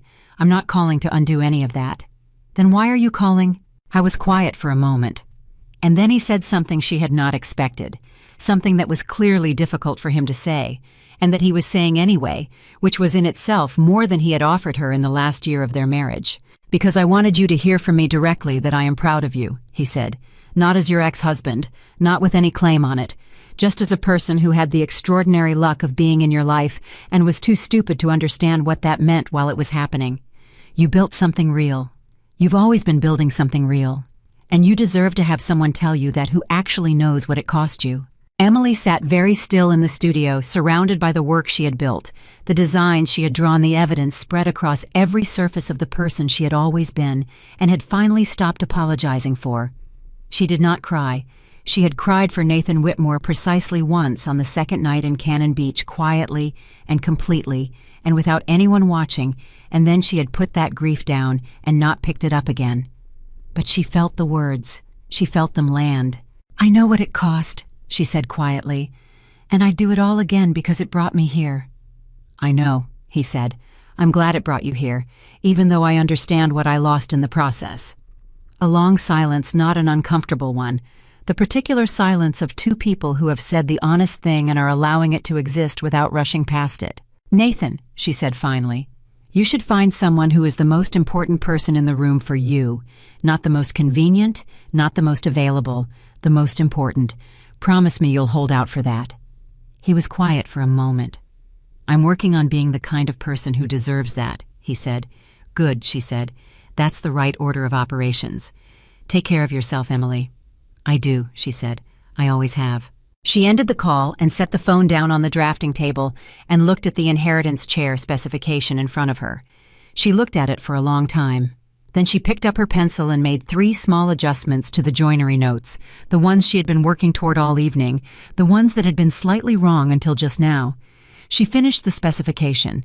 She put her pencil down. She went home. The next morning, she was in the studio by 7:30, and she did not think about the phone call again. She had received it, processed it, placed it in the drawer of her interior life, alongside Nathan's letter, and Victoria's apology, and all the other artifacts of a chapter she had closed cleanly. She had work to do. The second collection was 10 weeks from debut, and she was not the kind of woman who let sentiment slow her schedule. But something had changed subtly, and without drama, in the way Emily Carter moved through the following days. It was not softness. It was not the reopening of anything she had decided to close. It was something more like completion, the feeling of a wound that has been properly treated and is now finally actually healing rather than simply scabbing over. She worked with more ease after that. She laughed more in the studio. She started bringing in small things that mattered to her, her grandfather's photograph, a ceramic bowl from Ashland, a stack of design books she had owned since college that she had kept in the Cannon Beach house, but not yet moved into the professional space because some part of her had not yet fully committed to the idea that her professional life was allowed to be personal. She committed now. She put the books on the shelf. She put her grandfather's photograph on the desk where she could see it while she worked. She put the ceramic bowl on the windowsill next to her morning coffee, and she let the studio become not just a workplace, but a place that belonged to her completely in every dimension. Renata noticed. She said nothing for 3 days, and then one morning she came into Emily's office with 2 coffees and set one on the desk and said, "You seem different this week." "Different how?" Renata considered. "Like you finally moved in," she said. "Like before you were working here. Now you live here." Emily wrapped her hands around the coffee mug. "That's exactly what happened," she said. January came with its particular cold clarity, the kind of weather that strips everything to essentials, and Carter Design moved into the new year with momentum that was visible even to people who were not paying attention. The Whitfield installations were in production. The Castillo project was in early design phase. The second collection was on track. The team had grown to 14 people and would need to grow again by spring. And then the call came that Emily had not been expecting from a direction she had not anticipated, and it changed the trajectory of everything in a way that no amount of planning could have prepared her for. It came on a Wednesday afternoon from a woman named Patricia Lund, the executive director of the American Design Foundation, a nonprofit that presented what was widely considered the most prestigious award in American interior and product design, the Lund Prize named for Patricia's late mother, a furniture designer who had revolutionized accessible home goods in the 1970s. Ms. Carter, Patricia said, and her voice had the warm directness of someone who has spent decades in rooms where quality was the only currency that mattered. I'm calling because the Foundation's selection committee has been following your work for some time, and we'd like to discuss your work being considered for this year's prize. Emily was quiet for exactly 1 second. The Lund Prize. She had grown up knowing the Lund Prize the way she had grown up knowing about great mountains, enormous, real, not something you planned a route to casually. Her grandfather had known the previous 2 winners personally and had spoken of the prize with the particular reverence he reserved for things that had been earned in the most honest way. "I'm honored to be considered," Emily said. Her voice was level. Her heart was doing something entirely different under it. "The committee will want to visit the studio," Patricia said, "and we'd like to review the Inheritance collection assuming it debuts on schedule in March." "It will," Emily said. "Then we'll be in touch about a visit in February." A pause. "Ms. Carter, I'll say informally, the committee's enthusiasm for your work is not something I've seen at this level in many years. I don't want to create unfair expectations, but I want you to know that you're not a courtesy consideration. You're a genuine contender." Emily thanked her and ended the call and sat at her desk and looked at her grandfather's photograph for a long time. "I know," she said out loud to a man who had been gone for 12 years. "I know. Slow down. Be sure. Do the work." She picked up her pencil. She went back to the work. She told exactly 2 people about the Lund Prize call. The first was Margaret, who needed to know for scheduling purposes, and who responded with a single text message that read, "Of course they called. Now stop talking about it and finish the collection." The second was Daniel Cho, who had been with her since the beginning, and who, when she told him quietly over morning coffee, while the rest of the team was setting up, put down his mug and said nothing for a long moment, and then said, "Your grandfather would have been on the phone to everyone he knew by now."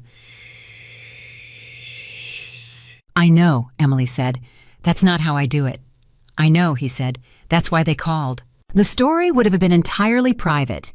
Emily intended to keep it that way until and unless something happened worth making public, if it had not been for a reporter named Adam Reyes, who wrote about the design industry for a publication that covered the intersection of business and culture, and who had been quietly tracking Emily's trajectory since the Architectural Digest feature.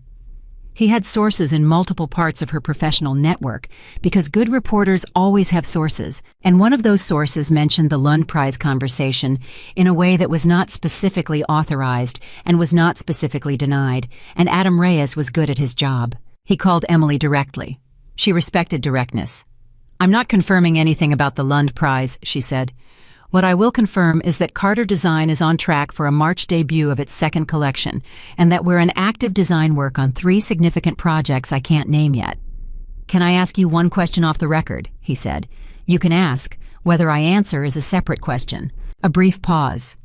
"When you were going through the divorce, when the whole story of your identity came out and people started realizing who you actually were, did you ever feel like you'd wasted time being invisible for so long?" She thought about that. She thought about her grandfather's study and the balance sheets and the lesson that had shaped her entire life. She thought about Nathan at the airport and Victoria's phone call and the Cannon Beach house and the drafting table and the inheritance chair in its specifications folder. "No," she said, "not one day. Being invisible gave me time to build something real without anyone's interference, including my own ego." A pause. "The people who watched me emerge from nowhere were looking at the wrong timeline. I didn't emerge from nowhere. I came from exactly where I'd always been. They just finally looked." Adam Reyes published that quote 3 days later with the headline, "Emily Carter on Building in Silence, They Finally Looked." The story ran nationally. It was shared 74,000 times in the first week. The comments section was for once the kind of place where people wrote things that were true and worth reading. Women who had made themselves invisible for the wrong reasons. Women who were deciding to stop women who had already stopped and were somewhere in the middle of becoming all of them, finding in Emily's story something that belonged to them too. Emily did not read the comments. She was in the studio working. But Margaret read them, And on a Thursday evening, Margaret sent Emily a single screenshot, one comment from a woman in Ohio who had written, "I showed this story to my daughter today. I told her, this is what it looks like to know your own worth before anyone else does. I told her to remember Emily Carter's name." Emily stared at the screenshot for a long time. Then she put the phone down and went back to the drafting table where the inheritance chair was waiting to be finished, and she worked until midnight with the focused and unhurried attention of a woman who understood completely and finally what she was building and who she was building it for. She was building it for the 11-year-old girl who had lost her parents and gone to live with a grandfather who had taught her that the most powerful person in the room was the one nobody was worried about. She was building it for the 22-year-old who had inherited an empire and decided to let it grow quietly rather than loudly, who had chosen love over money and paid the price and paid it without bitterness. She was building it for the 34-year-old who had stood in an airport with torn tickets at her feet and felt something shift inside her and had been right to trust that shift. She was building it for herself, for all of herself, every version, every year, every decision that had led her to this drafting table in this studio, in this life that was entirely hers. Outside January held the city in its reliable cold. Inside, Emily Carter drew something beautiful, the way she always had, the way she always would, and the work was good, and she knew it, and that was the only confirmation she had ever actually needed. She finished at 12:17 and locked the studio and drove home and fell asleep almost immediately, and in the morning she was back at the table by 7:30, and the second collection was 9 weeks from its debut, and there was still so much to do, and she could not wait to do it. The Inheritance Collection debuted on a Friday evening in March in the Portland studio, and every seat was filled 40 minutes before the doors officially opened. Emily had not sent a press release this time either. She had not needed to. The groundwork launch had done what first collections do. When they are genuinely good, it had created appetite. The Architectural Digest feature had done what honest journalism does. When the subject deserves it, it had created belief. And Adam Reyes's story, the one with the quote about building in silence, had done something neither of those things had done alone. It had made Emily Carter's name mean something to people who had never bought a piece of furniture in their lives. People who read the story on their phones at kitchen tables and forwarded it to their sisters and their mothers and their daughters with a message that said, "Simply read this." So the room was full, not just with buyers and editors and architects, the professional audience she had earned through 8 months of serious work, but with people who had come because they felt they knew her, which is the rarest and most fragile kind of audience, the kind you cannot manufacture and cannot maintain through anything except the continued act of being exactly who you said you were. Emily stood in the back of the studio as the guests arrived, and she watched the room fill, and she felt something she had not expected to feel: calm. Not the forced calm of someone managing nerves, the actual thing, the kind that comes from knowing the work is right and having done everything within your power to honor it. Daniel came to stand beside her. He looked at the room, looked at her. "How are you?" "Ready," she said. He nodded. That was all. He moved off to manage something, and she remained where she was for another few minutes, watching her work being encountered by strangers, watching their faces change as they moved from piece to piece, and understood what they were looking at. The inheritance chair was in the center of the room. She had placed it there deliberately, not because it was the most technically complex piece in the collection, though it was among them, but because it was the most true. It was the piece that had come from the deepest place in her, the piece that had required the most courage to make, because it was the most personal and the most exposed. The reclaimed Oregon white oak, the hand-formed iron joinery, the proportions that were a conversation with her grandfather's chair and a departure from it, the seat that was lower, because she was designing for herself now. It stood in the center of the room, and people gathered around it the way people gather around things that have been made with full honesty instinctively, without entirely knowing why. Patricia Lund was there. She had come with 2 members of the foundation committee, and Emily had greeted them warmly, and then left them to move through the collection on their own, because she understood that the work would speak better without her narrating it. She watched from across the room as Patricia stood in front of the inheritance chair for a long time. Watched her lean forward slightly, studying the joinery. Watched her say something to the committee member beside her. Watched the committee member nod. Emily felt her heart beat once hard, then she went back to being calm. The evening moved the way. Good evenings move faster than you want. full of conversations that felt substantial rather than social, punctuated by moments that she would remember for the rest of her life. A woman in her 70s who had been collecting American design for 40 years took Emily's hand and held it in both of hers and said, "Your grandfather would have wept." A young architect from Chicago, who had driven 11 hours to be there, asked if Carter Design would consider a collaboration on a community arts center in a neighborhood that had no budget for luxury, but had people who deserved beauty. Emily took his card and told him to call her Monday, and meant it. A design student from Portland State, who had come because she had read the Adam Reyes piece, stood in front of the inheritance chair with tears on her face that she was not embarrassed about. And when Emily approached her quietly and asked what she was thinking, the student said, "I'm thinking I want to make things this honest someday." You will," Emily told her. "Start now. Don't wait for permission." The student looked at her. "Did you wait?" Emily thought about that for a real moment. "I waited too long for the wrong things," she said, "but I never stopped building. That's the part that matters." The evening ended at 11. The last guest left at 11:20. Emily stood in the emptied studio with her team, and they looked at the collection in the quiet, and nobody said anything for a moment, because sometimes the right response to something you've built well is just to let it exist in the silence and know that you were part of it.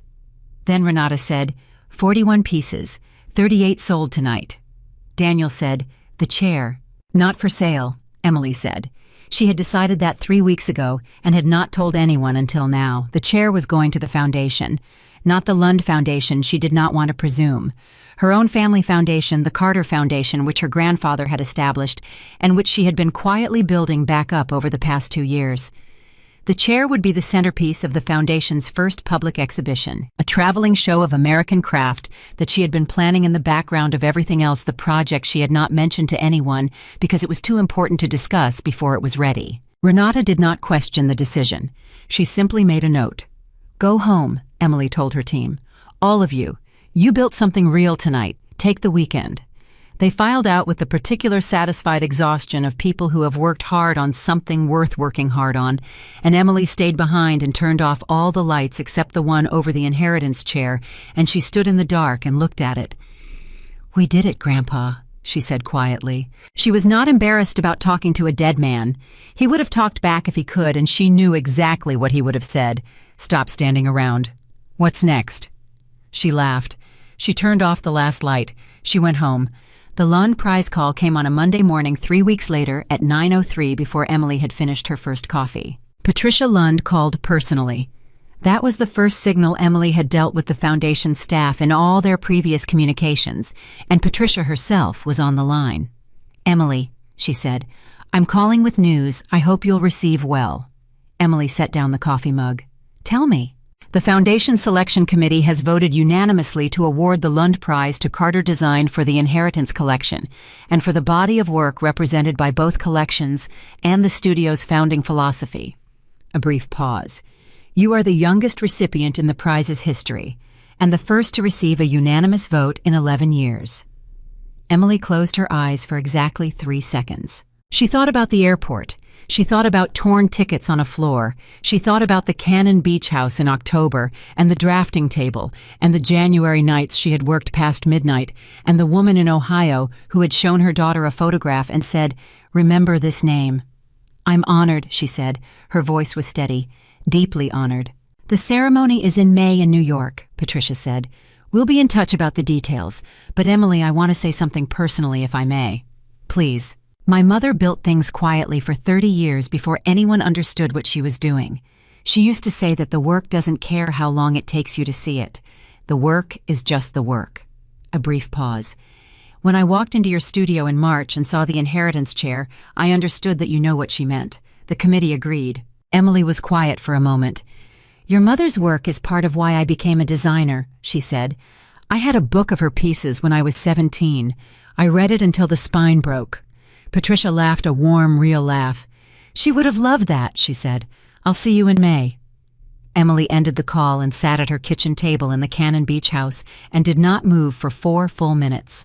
Then she called Margaret. "The Lund Prize," she said. Margaret did not respond immediately. When she did, her voice had the particular texture of someone who is holding a larger feeling than they plan to express. Unanimous, unanimous. A pause. Your grandfather, Margaret started. I know, Emily said. I'll manage the announcement. Wait until Wednesday. I want to tell the team myself first. She told the team Tuesday morning before the 9 o'clock calls, before the emails, before anything else. She gathered all 14 of them in the studio around the inheritance chair and told them plainly what had happened and why it mattered, not just as a credential, but as a confirmation that the way they had decided to build the company, slowly, honestly, without compromising the work for faster growth, had been right. She watched their faces as she talked. Renata pressed her lips together hard and looked at the ceiling. Daniel stood completely still with his hands in his pockets and his eyes bright. The youngest member of the team, a 24-year-old materials researcher named Kaya, who had joined 3 months ago and had the particular intensity of someone still figuring out what they were capable of, looked at Emily with an expression that Emily recognized because she had worn it herself once, looking at a chair in her grandfather's study, understanding for the first time that it was possible to build something that mattered. This belongs to all of us, Emily said.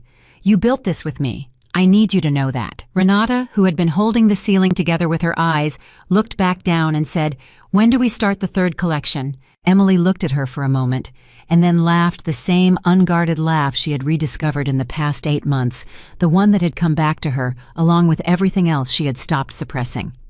Give me until Monday, she said. Let me have this for 1 week.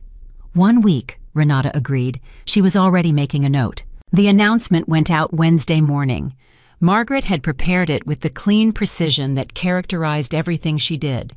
Factual brief, allowing the weight of the prize to speak for itself without embellishment. Within 3 hours, the story was running in every major design publication in the country, and several internationally.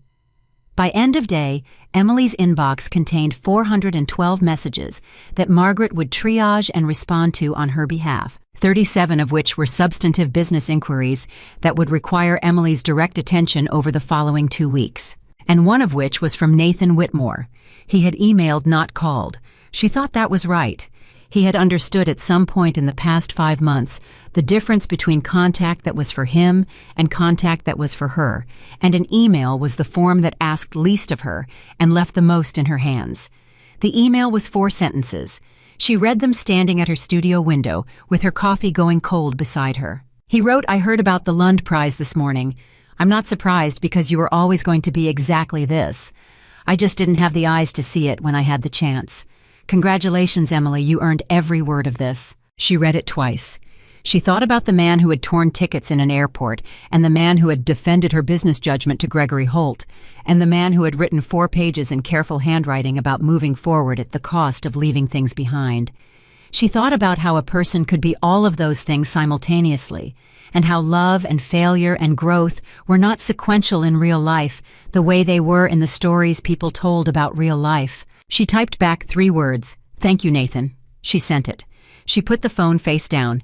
She went back to work. The Lund Prize ceremony was held on the 2nd Thursday in May in a concert hall in Manhattan that Emily had been inside once before at 15 with her grandfather for a foundation dinner she had been brought to specifically so she could understand what it looked like when work was recognized at the highest level. Her grandfather had pointed to the stage and said without any particular drama, That's what we're working toward. She had not understood then whether he meant himself or her. She understood now that he had meant both of them. She arrived in New York on Wednesday evening and had dinner alone in the hotel restaurant with a book, which was how she had always preferred to spend the night before something important.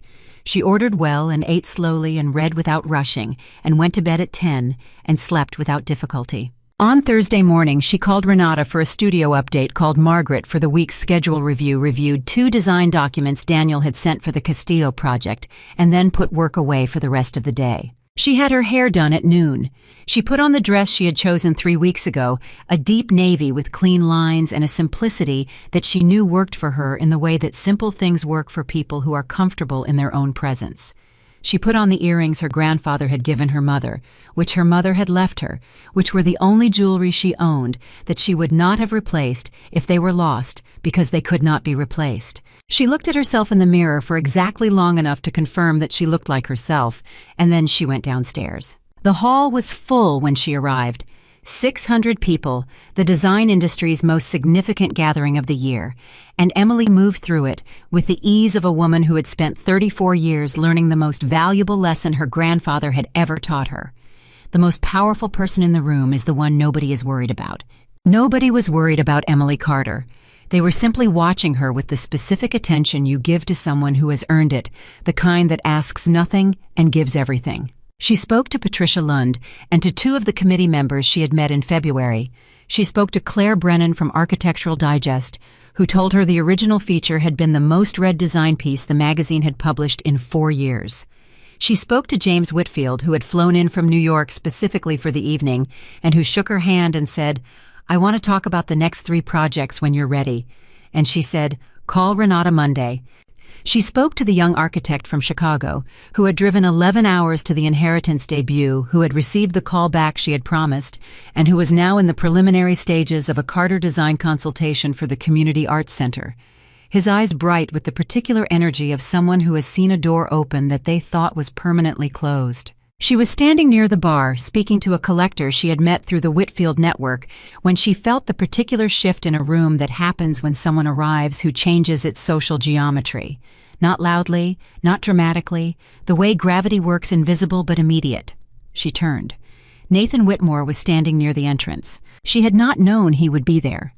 She discovered later that the Lund Foundation had invited him in his capacity as a significant patron of design and arts nonprofits in the Pacific Northwest, a fact she had not been aware of because she had not known that part of Nathan's philanthropic life, which she was only beginning to understand, was larger and more serious than the public-facing version of him had ever suggested. He had apparently been supporting design education programs quietly for years, a fact that his own PR team had never pressed, because Nathan had always been more comfortable being known for his business than for his generosity. She learned all of that later.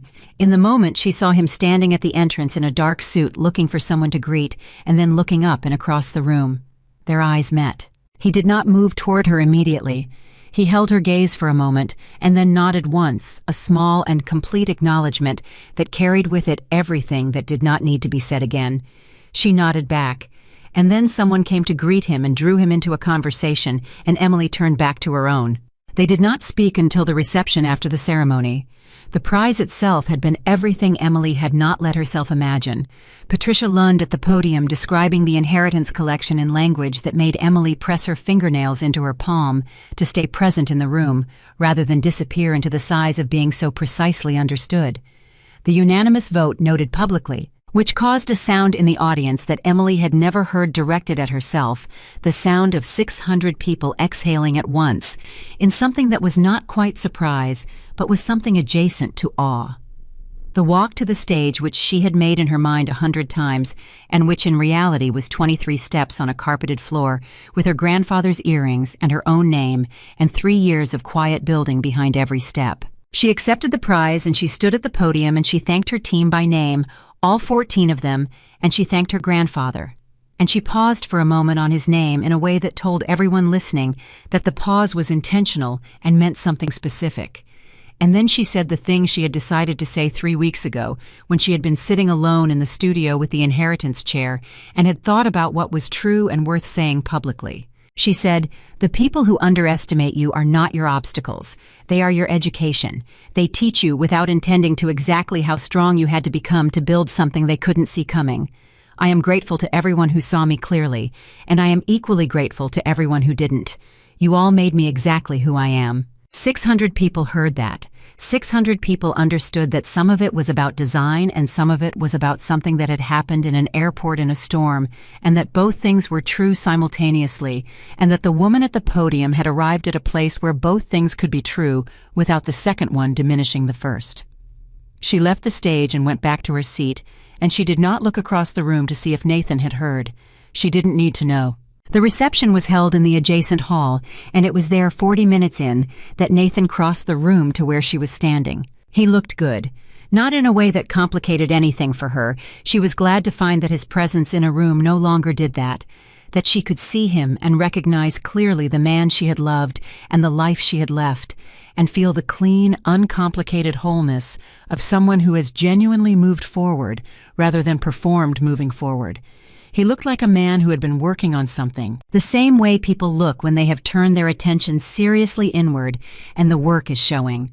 "Congratulations," he said. He said it simply and without the self-consciousness that had colored their earlier contacts. He had found his footing in the reality of who they were to each other now, which was two people who had shared something real and important and had ended it honestly and were against modest odds managing to remain decent to one another. "Thank you," she said. "I didn't know you'd be here." "Patricia Lunn's foundation has been on my giving list for 4 years," he said. "I probably should have mentioned that, but it never seemed relevant until now." 4 years, Emily said. "Your grandfather was on their original advisory board," Nathan said. "I found that out about a year ago when I was reviewing the nonprofit's history. I contributed more after I found that out." He paused. "I wanted to be connected to things he cared about. It felt like, I don't know, the least I could do." Emily looked at him. The Nathan who had torn tickets in an airport had not been a man who knew that William Carter sat on any nonprofit board. The Nathan standing in front of her had gone looking for things her grandfather had cared about and found a way to honor them. That was not the behavior of a man who had dismissed the woman he married. It was the behavior of a man who was trying to understand what he had dismissed and why. She did not tell him that she saw the difference. She did not need to. He wasn't doing it for credit. "Your speech," he said. "The line about being grateful to the people who didn't see you clearly." He looked at her steadily. "I know part of that was meant for me." "Part of it?" she agreed. "I want you to know," he said, "that I am genuinely grateful you said it that way. Not because it lets me off the hook, but because it's true. What I didn't give you pushed you here. And here is—" He looked around the room, looked back at her. "Here is extraordinary." "Yes," she said. "It is." A silence, not uncomfortable. The silence of two people who have said the true things and are not required to fill the space between them with anything else. "Are you happy?" he asked. He asked it the way you ask something when you mean it as a standalone question and not as an opening to a longer conversation. Emily considered it seriously. She thought about the studio and the team and the inheritance chair and the Lund Prize in her hands and the dress her mother had never worn and her grandfather's earrings and the Cannon Beach house and the ocean outside the window and the drafting table and the morning coffee and the 9 o'clock calls and the work, always the work, the endless rewarding labor of building something real from the inside out. "Yes," she said. "Genuinely, completely, yes." He nodded. "Good," he said. And she heard in the single word everything it contained, the relief, the genuine wish for her well-being, the absence of anything that was about him. "That's all I needed to know." He excused himself not abruptly, but naturally, moving off to speak to someone from the foundation committee. And Emily watched him go with the clear eyes of a woman who has finished a chapter. She began in pain and closed in something better than she expected. She turned back to the room and found Claire Brennan at her elbow. "That looked civilized," Claire said in the direct and slightly amused tone of someone who had seen enough of the industry's personal dramas to maintain perspective. "It was," Emily said. "He's a better man than the one I married. I hope she's out there somewhere, whoever she is." Claire looked at her with the professional curiosity of a journalist who recognizes a story that is actually finished rather than the kind that only pretends to be. "I want to do a follow-up piece," she said. "Not about the prize, about what you're building next. Third collection, the foundation exhibition, the Castillo project, the whole forward picture." "Call Renata," Emily said. "I will." Claire paused. "Emily, what you said on that stage tonight, the line about the people who underestimate you being your education. My daughter is 26 and she's going through something hard right now, and I'd like to send it to her. Is that all right?" Emily felt something warm move through her chest. She thought about the woman in Ohio who had told her daughter to remember a name. She thought about the design student who had cried in front of the inheritance chair. She thought about all the ways a story travels when it is made of something true. "Please," she said, "please send it." She left the reception at 10:30 earlier than most because she had a 7 a.m. flight and a 9 o'clock call with Renata and a third collection that was not going to design itself. She said her goodbyes and thanked Patricia Lund and walked out into the May night Manhattan, warm and loud and moving in every direction at once. She stood on the sidewalk for a moment and breathed. She thought about every version of herself that had led to this sidewalk. The 11-year-old learning balance sheets, the 22-year-old inheriting an empire, the 31-year-old making herself small in a marriage that could not hold the full size of her, the 34-year-old standing in an airport with torn tickets and something shifting inside her that would not shift back. She thought about the drafting table and the pencil and the work that was waiting for her and the team that was already thinking about what came next, because that was the kind of team she had built. People who did not stop moving when she wasn't in the room. People who believed in what they were making and understood that belief without action was just a feeling. She pulled out her phone. She opened a new note and typed 3 words. Third collection. Roots. She put the phone away. She hailed a cab. She went back to the hotel and called Renata, who answered on the second ring despite the late hour, because Renata always answered and said, "I have the starting concept for collection 3. "Already?" Renata said. "I've been thinking about it for 2 weeks." A pause. "Of course you have." The sound of a pen clicking. "Tell me," Emily told her. They talked for 20 minutes, and by the end the bones of something new were already forming, already beginning to take the shape of a thing that had not existed before, and would, given time and attention and the particular discipline of building, honestly become something that mattered. She ended the call and took off her grandfather's earrings and set them carefully on the nightstand and looked at them for a moment in the hotel room quiet. She was 34 years old. She had the Lund Prize and a $2 billion company and a team of 14 people who believed in what they were making, and a coastal house that belonged entirely to her, and a collection of hand-thrown ceramics, and a drafting table and a pencil, and the undefeatable knowledge of her own worth, which was the only currency her grandfather had ever told her truly mattered. She had not won because she became richer than Nathan Whitmore. She had not won because the world finally saw what she was.